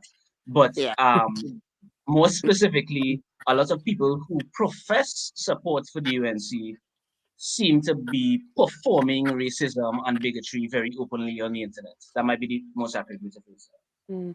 And is that party the majority party currently then? They're not in government, to be clear. They're the opposition. Okay. Yeah. Okay. But they because I guess what I'm trying to figure out is that it must be very difficult, especially hearing ShakaRa talk about, having this kind of Caribbean identity, right? But also with people who reside in Trinidad and having a strong ethos of their Africanness, but not being a majority in the country. So I just feel that there must be a lot of struggle to that. And I feel that I was listening to another lady. She was on a panel, and it was a majority panel of people from Guyana. She was Guyanese, and she was really passionate about kind of saying some of the same kind of sentiments that I've heard here. And I feel that this is not a conversation that we normally even have. I feel that it's almost ignored or just not really spoken about. And I think that's because we necessarily have that sense of out of one, many people. And I understand it's a Jamaican kind of philosophy. What I'm saying is that, you know, once you're Caribbean, we're all one kind of sense. And it's only now when you look at the politics and you still find that if that's the case, why is it that the blacks are fundamentally, you know, at the bottom or struggling in a Caribbean country? And you know, I just wonder, you know, it's fascinating to hear someone speak in regards to the black presence in there, and I just want to hear more you to talk to more of what are people conscious of that. Is there a worry of maybe the dwindling numbers? Is there a worry of that representation? Is there even a want for that, or is there a consensus of we are all now one people and this is our makeup and we just work together and moving forward on that kind of level, if that makes any sense? Good question. 100%. There definitely is not. I mean, maybe some people have that feeling. They're very wealthy in the country, but there definitely isn't this one Trinbago kind of feeling at all. There are many different populations and many different class experiences in Trinbago. But they do try to push the one Trinbago talk though, and I see it as a kind of dog whistle too, because anytime black people talk about black liberation or black culture, or you're celebrating a holiday like Emancipation Day or something, there's always that one person who would jump up and be like, "You're not African, you're Trinidadian," right? And yeah, but when the Chinese are having means black, Caribbean means really. Can we let the brother please finish, because I'm really interested in hearing. Go ahead, sorry. Andrew, go ahead. Yeah, I lost my train of thought there for a second. What was I saying?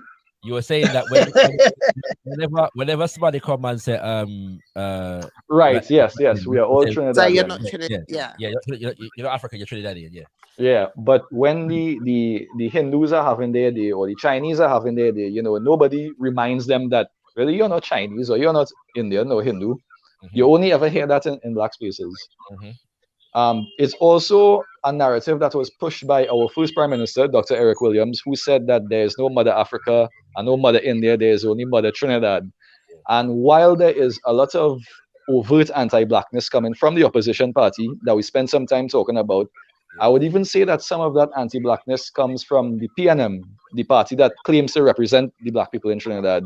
This is a demographic of black people that have been thoroughly westernized, right?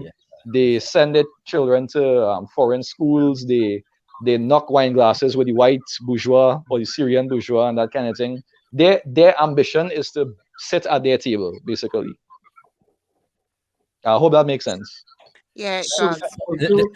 Can I just give the most primary example of this? Yeah, it relates to the man that you just mentioned. Yeah, in the 1970s, the governments in the Caribbean, a number of them were railing against Black Power. Yeah, there was a Black Power movement coming up in Jamaica and Trinidad were hotbeds, yeah, of this energy. Yeah, there's a strong labor movement in Trinidad and the Rastafari movement, as well as other movements in Jamaica. Yeah, Eric Williams, right, first Prime Minister, yeah, of Trinidad, wrote this excellent book right here. Yeah, what's it called? Yeah. Capitalism and Slavery, right? Very, very informative book. Yeah, I'm gonna know some man like coffee. I'm not like them book, yeah. You know what I mean? You know, but some very important information in there. Now, during the crackdown on Black Power in the 70s, yeah, nations like Jamaica and Trinidad banned a lot of literature. All right, you know what I'm saying? Like in places like Jamaica, even the book Black Beauty, yeah, the book about the horse was banned because it didn't name Black Beauty, right? Wow, I never even knew that. Wow, it's not a joke. Yeah, that's true. Yeah, they had a government agency that went through books there to ban them, and somebody must have picked up the Black Beauty book and say, "Yo, they can't deal with this Black Beauty." Right? So the works of Baba Kwame Ture were banned in Jamaica. Eric Williams, who's the head of state, you know, banned his own book. Yo, for real, I'm not even know that. The man write the book. Yeah, it's true. No, I lie, ban his own book. No, I lie. And that's why you will never hear me ever in no public space support no PNM, brother. Never, ever. Never ever. Hold on. Set you one step, yeah, and Angelo, just confirm that I'm not lying. He is not. That is the truth as it Unbelievable. happened in Trinidad.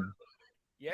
Yo, The man What's his wrote the book, justification? and because it was a book that was widely read and considered good literature by the Black Power and Pan-African movement, he banned his own book. so go back to central power. What give Brother, this one man? What give this one man the authority to determine what So you anyway, read? Brother Coffee, let me continue answer Sister Empress question, right? In the first place, I think the majority of Indians in Trinbago is a fairly recent phenomenon. I don't know if it predates, let's say, like the year 2000 or something like that, right? But also this might be a little controversial in this space, but my personal opinion, knowing that enslavement in Trinidad and Tobago, I think lasted less than a century, right? And most of the Africans who, prior to independence, lived in Trinbago were expats, let's say, because we would call them expats if they were pale skinned, expats from Africa, people who had currency and money and that kind of stuff, right? So as you were asking the question, like how, and I think Brother Coffee was kind of speaking to also earlier, like how come we aren't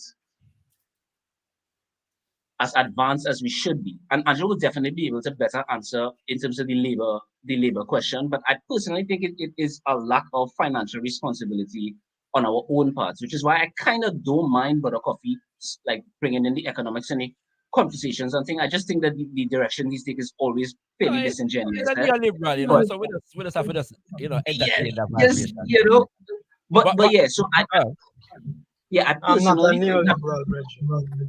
Yeah, but if you have no form of representation up high and like government wise that are fundamentally unapologetically black, and your numbers are not that big, then it's not well, gonna I'm it's not saying that our numbers aren't that big. We actually have a comparative population to the Indians. It's just that they happen to be high.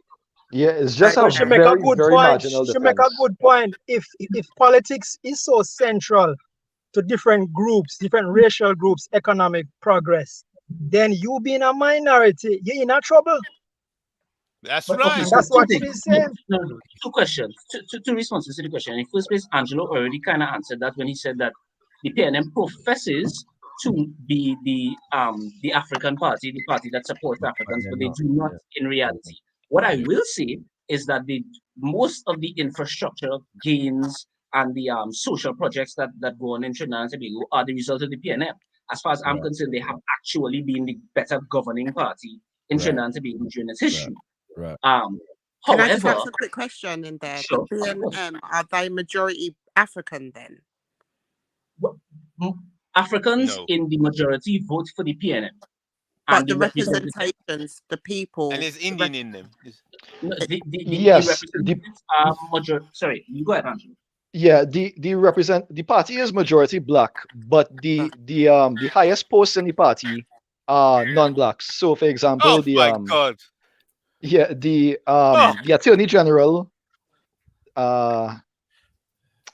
who's the current Attorney General again? Reginald Amo. Right, Amo. He's from some mixed bourgeois family. The previous Attorney General was from a wealthy Syrian family. Okay. The Minister of Finance is the descendant of a group of slave owners, Mr. Coleman. Wow. Yeah. That's why politics is not the road. That's why politics is not the road.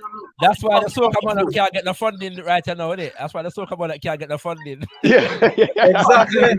Politics determines so much. It is not that politics let is me not ask the answer. Sorry, brother. It's not that politics is not the answer, Brother Coffee. It's that we need to create political vehicles that actually serve Africans in Trinidad and Tobago. That is a part Yeah, of but that's communism and that only way. Wait, I think Sister Kushada. Yes, it's only way encourage ethnic strife. Go ahead, Kush. Okay. I was just going to say, so if now, thank you. I give thanks for all the information and the patience you're giving me as well, brothers. So if that's the case, especially here in the history of this party, on the ground, people don't look at this clearly as a black party, knowing that there's higher forces behind there, or do they see it as a black party? Because you're saying that majority of people are following them, or is that there is no other alternative? Is that what Brother Set is saying, that there needs to be an absolute unapologetic black roots funded from the start black party? I definitely am saying that. I don't know if Brother Angelo would have the same perspective, but in terms of whether or not Africans on the there's two. I would give you two answers to the question as opposed to whether Africans think it's the African Party, right? Okay, Number one, the general populace, yes, they think it's the African Party because the general populace is not as interested or informed about politics as either Angelo or myself are. Angelo is much more informed than I am, all right? Secondly, a big part of the problem with the PNM is that it is a colonial party. What I mean by that is that it was instituted before Trinidad and Tobago was an independent nation, and it has been winning elections since then, right? The person who founded it, as we just spoke about earlier, is Eric Williams, who's an Oxford-trained scholar. He taught at Howard, that kind of stuff. In 1942, he wrote that magnificent book, Capitalism and Slavery. Everybody should pick it up. But that being said, he was a product of a colonial education, and he was a colonial man through and through. And so, right now, what is going on in the African population in Trinidad and Tobago is PNM has a certain voter base of old people, but not just old people, but people who were alive before Trinidad and Tobago was independent, and who saw the PNM bring Trinidad and Tobago so-called out of independence. I personally think our independence is Republic Day, but whatever, right? But so the point is, so that a lot of these people literally grew up with the PNM being the Trinbagonian party. And this is why my personal problem with Eric Williams is that he actively barred Indians from joining his party because and this is a quote I read in a book and I can never remember the bloody name of the book, so I really probably shouldn't quote it. But he said, I don't want no damn Indians in my party. To a Muslim Indian in his party, Kamaluddin Muhammad. You understand? So I'm saying, I personally think he plays a lot of blame squarely on Eric Williams' shoulders. That's my answer. Okay. Angelo, you have a contribution to this? Brother Angelo, you have a contribution for this movement. Yeah, we're going to wrap up after this, by the way, family. We have a whole episode on this as well, but I'm going to curtail myself even so we can close up the show, you know? So yeah, got you. Yeah, I would say is a combination of all of the things that Brother Seth was outlining.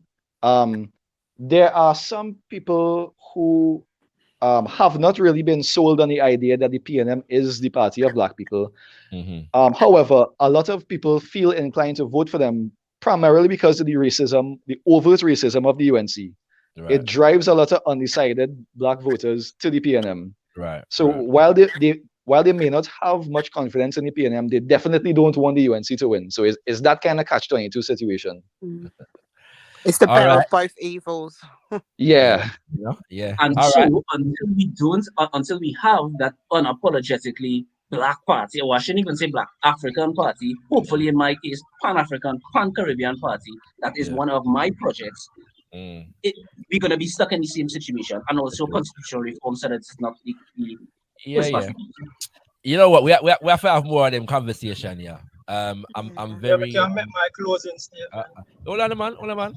I put it for the coffee, ShakaRa. Nobody wanted to hear about Trinidad. You know. What? Well, yeah, you know, no, but I think Coffee happy because him get what he want out of the conversation as he already. Which is what? For Angela to say.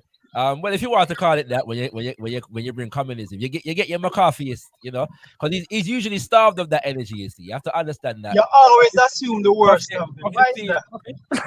Hold on there. Are you saying? I don't be saying. You say it, you know. You say that's all you want to hear. That's what you said. Yeah. Well, I revise it. That's not all I wanted to hear. You want to hear for that. You revise it so they get called out. You revise it so they get called out. No, because me not go down the communism route, you know. You know, we not dealing with the communism business. So you know what I'm saying. So when you talk to me though, you have to talk about Garvey. Yeah, you know what I'm saying, and all these things. All right. And also, I don't, even as a Garvey, I don't dismiss Nkrumah and Secretary and you know what I'm saying, and Julius Nyerere, who are Africans who are revolutionary, who profess socialism. Yeah, so That's right. Yeah.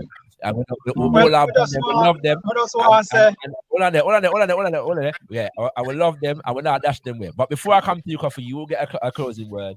I'm gonna Angelo, sorry, value added Mello. You're gonna get a brief, and then we're gonna close out the show. Right. No, I just wanted to like talk about an observation I make with a lot of Pan African Hold on, we conversations just realized and how Trinity take over, Trinidad. Sorry, that's why. Trinity take over. No, bro, I'm not Trinity. Yeah, man, I hear. yo, that you, that sound I'm not Trinity, Jamaican. bro. The Trinidadian, big up, man, big up. Bro, I'm not Trinity. I went to college in Trinidad, though. So what I'm saying is, Pan African conversation. You say, well? No, I thought you lived in Trinidad. I can't hear good, but what I'm saying though is the Pan African conversations, like nowadays, a lot of the. I know some people appreciate the econ conversation, but to me personally, like it keep derailing a lot of the conversations. And the thing that the right wing econ guy does in the conversation, he's like, yo, you're wasting your time discussing all this other stuff when you should be discussing econ or money, right? But they don't, it's like the actual thing that is supposed to do in terms of the econ right wing guy, which is make money and our individual efforts do the rest, right? Everything trickle down. That doesn't need a discussion. Like if all of us just getting money, there is no conversation to be had. Like, oh yeah, we all need to know Milton Friedman and Adam Smith. We don't need to know all of that. All of us just get money. That's it. Like, so please, like, let's not get. You know what? Okay. Mello, may I hear you? Yeah. And the reality is I do try to open the platform as much as possible for anyone who is respectful. Brother Coffee's perspective is a perspective, and I do agree with you that sometimes it can derail some good conversation, which to be quite frank, I think it's often intended to do. Yeah, in the sense of the fact that when we're focusing on certain. Here you go again. No, I'm being honest. I'm just being honest, yeah. But no disrespect intended, but that's what it is, right? So we are talking about now the racial dynamic and culture and rare. And you know, the brethren want get we off of that for talk about Milton Friedman and no, I wanted to talk about and Adam Smith, right? So I get that, and that's often the strategy that is employed by. But at the same time, we have to just realize that this is a perspective, and we have to know how to deal with that perspective there.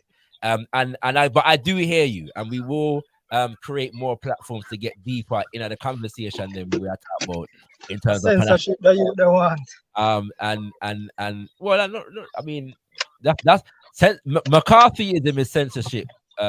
Yes, it was. Yeah, for real. Yeah, you know what I'm saying. So we got the man them. You know, your origin them. We are dealing with them thing there. But what's it called? But yeah, but I do hear your point, Melo, you know, and so sometimes we need space to be, because the reality is that the politics that Coffee is representing are very, very widely you know, given credibility, space, and time, yeah, to flesh out their ideas, yeah, and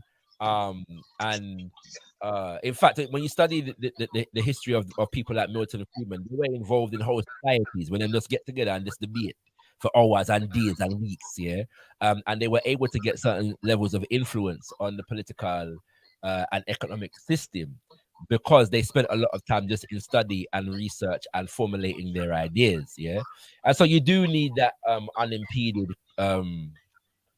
platform and space to grow and share the ideas them. Especially because we are dealing with concepts, ideas that are often marginalized. Yeah, we're not like Milton Friedman is not being challenged. Yeah, in the politics of America and Britain, in that or curtailed. Yeah, in that kind of way, in the way that a Marcus Garvey is or Marimba Ani is. Or a Winnie Mandela is, yeah, and them kind of things there. So I do take your point, and just stay tuned, and we'll make sure we get in. But I hope though that even as Kush has come through and asked some questions, and even as that is taking place, there are still points that are being learned, throughout the conversation. We're able to get enough out, at the same time, you know what I'm saying? So give thanks for that contribution, Melo. Me hear what you say, and I hope you appreciate what I've said in response as well. You know what I mean? Yeah, definitely think that, brother ShakaRa, because even when I'm listening to the brothers, what it makes me realize is that it's very similar politics across the globe. The 100, yeah. picking of the lesser of two evils, thing, there's no representation. Whether it's in America, we hear a lot of our brothers and sisters over there just voting because they used to just voting for a certain party, or the notion that they're for blacks and Africans. And I think a lot as well in regards to Africa could similar to some of the problems that the brother has discussed. Although it's not my politics, I understand it very well, because as we know, it's the same. They don't get innovative with their tricks. It's the same tricks. And I think the sooner we do that, using this method kind of shows us that we're all kind of in similar boats. It might not be exact, but we can understand it enough. It's similar enough to understand. And that just gives a space for growth. So yes, I think at times hearing other people's point of views is necessary in things, and I give thanks for you to be able to do it, but you also allow space for us to learn, where we can just openly ask direct questions that, like you said, is not available on mainstream, because this is the last thing they want us to do. Is to get together and ask questions and find things that are in common, and then that's when we start uniting and building and getting better, because we all then realize this is the same game. So I want to give thanks for that, and I just want to give thanks to all the brothers on the panel before I jump off. 100, Kushti. Give thanks, Yeah, man. man, respect. Your questions have allowed us to get some, inform people even more about the current book. We could talk about history a lot, but it's important to get the current political realities, That's right. out there as well. And your questions allowed us to delve deeper into that. So give thanks to Kushti, yeah, much appreciated. Yes, man. Appreciate it. All right. Kushti, big up, man. Against my better judgment, I'm gonna give everybody a last word, yeah. So and Coffee saying in what theme last word. So go through Coffee, and then we'll get everybody in. Yeah, respect. Apologies to everybody who was offended by my bringing up economics. But economics is the difference between starvation and productivity, yeah. And we see that in communist countries that starve, like China under Mao, and in the Soviet Union under Stalin, yeah. And that's the whole message of Garvey, yeah. Productivity, economics. You can't divorce economics from Pan-Africanism, right? And those who want to divorce those two, I think they are the ones who should be suspect. Yeah.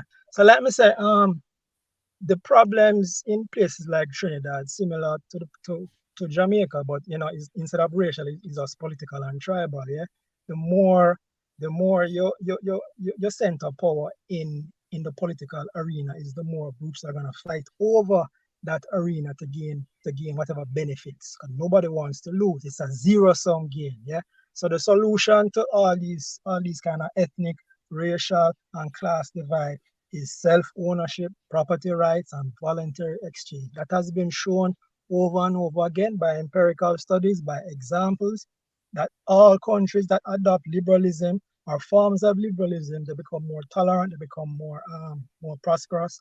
And Chile is an example of that. Yeah, you had a brutal dictatorship, but they had enough sense to adopt certain policies, and those policies allowed them to step down and call for elections, and it also led to economic prosperity. In Latin America, those countries that adopted socialism and communist dictatorships, they're still in power to this day, and they're in power and they're poor. So that's the difference between Pinochet and leftist dictators, right? With Pinochet, you get brutality, but you get economic prosperity. With leftist dictators, you get brutality and you get poverty. Yeah, so that's what I said. Yeah, that was brilliant. I can't lie. That was a brilliant final statement. If you're not particularly informed on the history of Chile and that kind of thing, you may not appreciate properly what Brother Coffee just said a while ago, but another day we're gonna go into that a little piece more. Let me go. Oh, value added Mello, you're back. So we're doing closing words, yeah. So Mello, make a closing statement, because you might want to just briefly respond to that, and then I'll go to Imhotep and Angelo. Yeah, all I want to say is that the econ guy, the right wing guy, they keep us bogged down in econ theory. That doesn't make us money. It's our individual efforts all put together that's supposed to make us rich, right? And we just need to get money. I don't think the econ conversation needs to be any deeper than get money. Because very often when people try to go deeper than that, they're not economists. And because I'm an engineer, I would never try to mimic an economist. You see what I'm saying? I know to stay within my lane. You get me? So I'll make simple statements, but I won't try to lecture another person on economics if I'm not an economist. And I think black people as a whole will have an anti-academic attitude, which holds us back. So we need to respect the discipline it takes to learn something. And that's my statement. I take your point. I take your point. And another day we'll go into economics and what it is and how the academy or certain aspects of the academy, should I say, try to define economics in a particular kind of way that is designed to really substantiate one actual style of economics, yeah, or one economic system, if that makes sense. And if you don't abide by that economic system, you don't know anything about economics. But the other thing there is that economic theory, as it's put forward by those schools of thought, also tends to not deal with reality. Yeah, it tends to deal with the economic theorizing doesn't always manifest itself in the reality of what's taking place on the ground, and it's designed to do so. Yeah, so theory and practice, there's a big disparity between a lot of the economic theorists and what actually happens in practice when they begin to inform governments and economic systems, and so on and so forth. A good example of that is what happened in 2008. Everybody that cries about the woes of central banking all agreed to bail out the bloody banks, yeah, right after the 2008 crisis. The whole of the neoliberal them, when no centralization, went into bailing out the banks, yeah. So that's another time. The Kale, closing word, my brother. Yeah, Shaka, wicked show as usual. And big up to African brother and sister them in Trinidad. And as what the Honorable Marcus Garvey said, we must nationalize our economics, political agenda, and culture. So big up, man, and give thanks to the people, man. Big up. Give thanks. IC Tree, closing word. Yeah, I think all of this talk about getting money and power is weak. There's no solution there. The solution is in the vessel. You see, the money, wealth, and power is easy to get, but can you hold it? You have to build the vessel to hold something inside. If the vessel is weak, you're going to lose it. So black people can make money, they can get wealth, but they can't hold it and direct it and control it. And the vessel is built on identity, clarification of identity. The better the clarification, the stronger the vessel. So black nationalism, I know it's so popular. Oh no, you're being racist. Oh no, they're not black. Oh no, you don't want to cause strife. You want to keep. Oh no, it's going to be rough, but you have to be black nationalist, and so black African nationalism, and so building that vessel, right? You're going to get resistance, and you have to keep trying to clarify and build that vessel so you can hold the money inside, so you can hold the wealth, hold the power.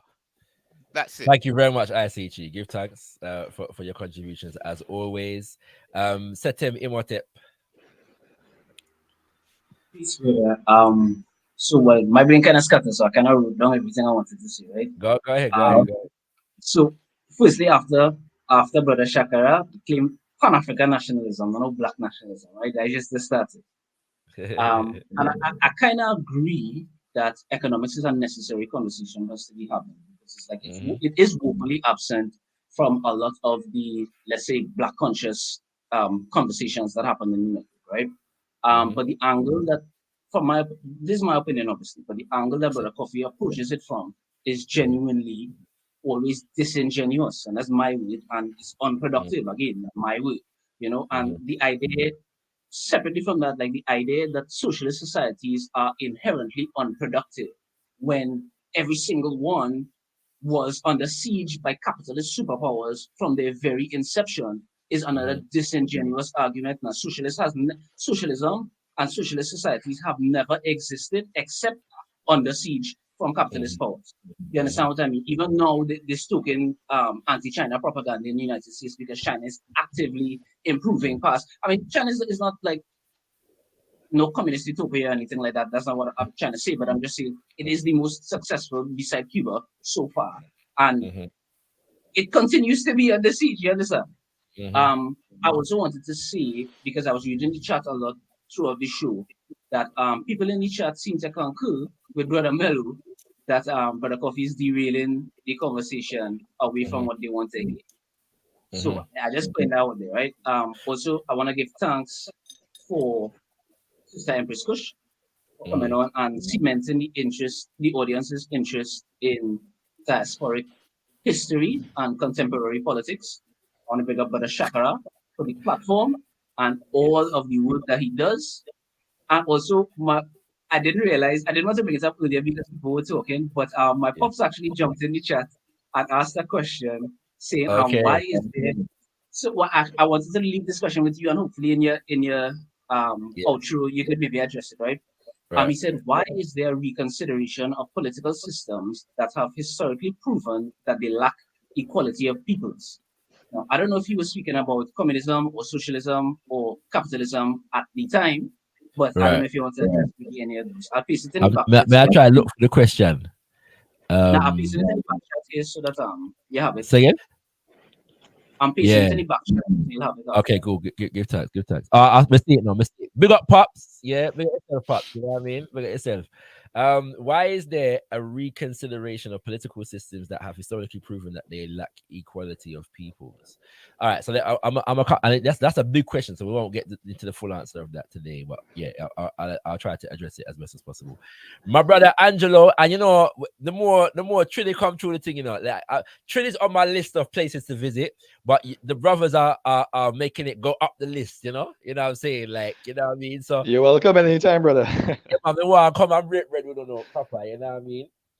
And have some conversation and build. But thank you for coming through, brother Angelo Hart. You brought some excellent information and energy and spirit, to the conversation. And you're welcome anytime, King, for coming through and share some more vibrations. But give me a closing word, please. Yeah, no problem, man. I was grateful to be in a space like this. I just wanted to apologize if at any point I derailed from the discussion. I know when I came on, you all were talking about the conservative convention, I think it was. Yes, sir. And I was looking forward a little bit to discussing that more, but we kind of got lost in the discussion. No, but just to say, my brother, this is open house, isn't it? So I just saw it go. If you bring something, then we can and we try to discuss it. So don't feel no way. Yeah. All right. Well, small thing as we say in Trinidad. Yes, sir. But yeah, looking forward to sharing more perspective and stuff as we go along. And I thoroughly enjoyed the program today. Give thanks. As have I. We get for talk about Trinidad a little more, and it's good that we're able to do that, to particularize and just teach people, let people learn about a particular area of where African people are and the dynamics of that place. And I'm passionate about the fact that we need to have more conversations about the Caribbean dynamic, as it relates to neocolonialism, Pan-Africanism, and so on and so forth. So I give thanks for what the brothers have brought to the conversation today. And yeah, man, we look forward to more, in the future. So I'm gonna make everybody go in now. I'm gonna try and answer Pop's question very briefly, but give thanks, Angelo Hart, Set Imhotep, IT3, Coffee, Angelo, Kiel, Kushti, Melo, you know what I'm saying? Melo, wow, so me over some way, I say, because I feel like we're always discussing economics anyway. even when Brother Coffee is not on the platform, but it's just that we're discussing it in a different way that is specifically relevant, yeah, to Pan-African development. And yeah, so me overstand way I say, yeah, and I do want to facilitate more broader conversations on economics that don't keep it trapped in this academic you know, neoliberal talking point type dynamic. I feel like that's what obstructs the thing more often than not. Yeah. And the rhetoric of neoliberal, as I was alluding to earlier, is often very different from the actions of the neoliberals, yeah, when they have influence over political economic policy. So to the question now, what we get a while ago, I've lost it, you know. Let me find it again. So I feel like many people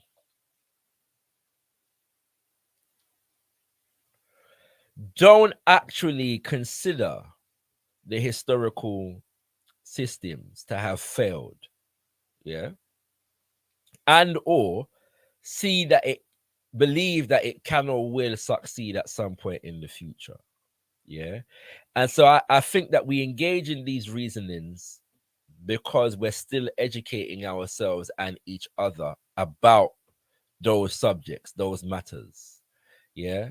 And some are we ready for that shit where, some are we not ready for that shit where, and we're just still working out as a collective if we should dash where, how, and when we dash where we are gonna pick up and put in place after it, yeah. At the same time, coming from an African-centered perspective, a lot of us are under-informed about political economies that are developed from our culture specifically. Many of us may not be aware or even have never considered the extent to which our indigenous culture has and can continue to inform political economy in the now and in the future. And so we're still in the process of educating, yeah, our people, and or trying to institute certain systems and structures on a micro level so that they're able to be developed into the macro, which is nation building. And so another point in relation to Garveyism, if we're not discussing nationhood, then we're not discussing Garveyism. Yeah, and we see so there's a move among some to reduce or to divorce the nationhood concept from Garveyism. Okay, and so when Marcus Garvey said we must have our own, build our institutions based upon our own civilized and cultural idealisms, yeah, what that suggests is that there's some work that we have to do in terms of understanding or creating, yeah, because we don't assume that our ancestors had all of the answers, but they created a foundation from which to answer some questions and develop our own answers, yeah. And so when we look at our indigenous culture and civilizations and how we preserve them in the Americas, then I suggest that there are roads, yeah, of social organization that can inform political and economic organization in the future. And if we're not engaged in that kind of work, then all we have to fall back on is, as you say, the historically proven, the systems that have historically proven that they lack equality of peoples, yeah. So I hope that answers the question in part. I'm sure it hasn't answered the question sufficiently, but I trust and hope that we will have further conversations where we will explore questions such as these more in the future. So, Uncle, you're most welcome to come through at any time, yeah, and feature and engage in some more conversations, and we can have questions and get into questions such as those even more. Once again, giving thanks to everybody who come through, everybody who are listening, everybody will share, everybody will like, yeah, like up the video, please, family. Everybody will type our question in the chat, and even the silent viewers, we give thanks for honor. We're gonna be here every Tuesday for ZIVANAYI, which is getting to know, and it's open house. Yeah, so I will bring some subjects to the table. Anybody can bring subjects to the table. The only requirement is respect. Yeah, and so we give thanks for all who came through. I've thoroughly enjoyed today's show. I want to give thanks in particular to the brethren from Trinidad for bringing that information to us on Trinidad. Stay tuned because we're going to have more upon the vibes there in time to come. And with that, I say 10 times word, be thankful unto the Mother, Father, creative life force of the universe. Kudzai Mudzimu Mokolo. Give praises unto our great ancestors, Abibi Tumi, Abibi Fahodi, African power and African liberation for all African people. Ashe, Ashe, Ashe. Fire burn them dirty king, blaze up them dirty king, fire burn them king, send him disastrous, and time he fast with us, ancestors walk with us, fire burn them king.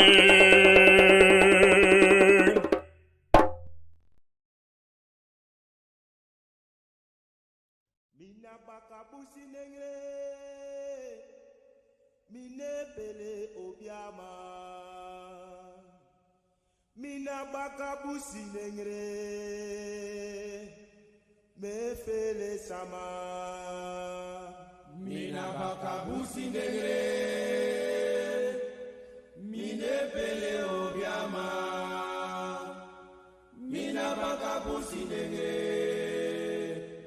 me fele sama. Mina bakabusi nengre, mine pele obiama. Mina bakabusi nengre,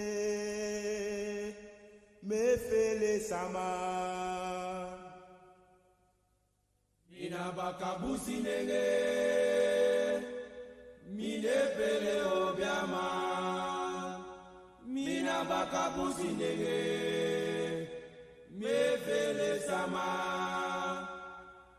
Mina bakabusi nengre, mine pele obiama. Mina bakabusi nengre,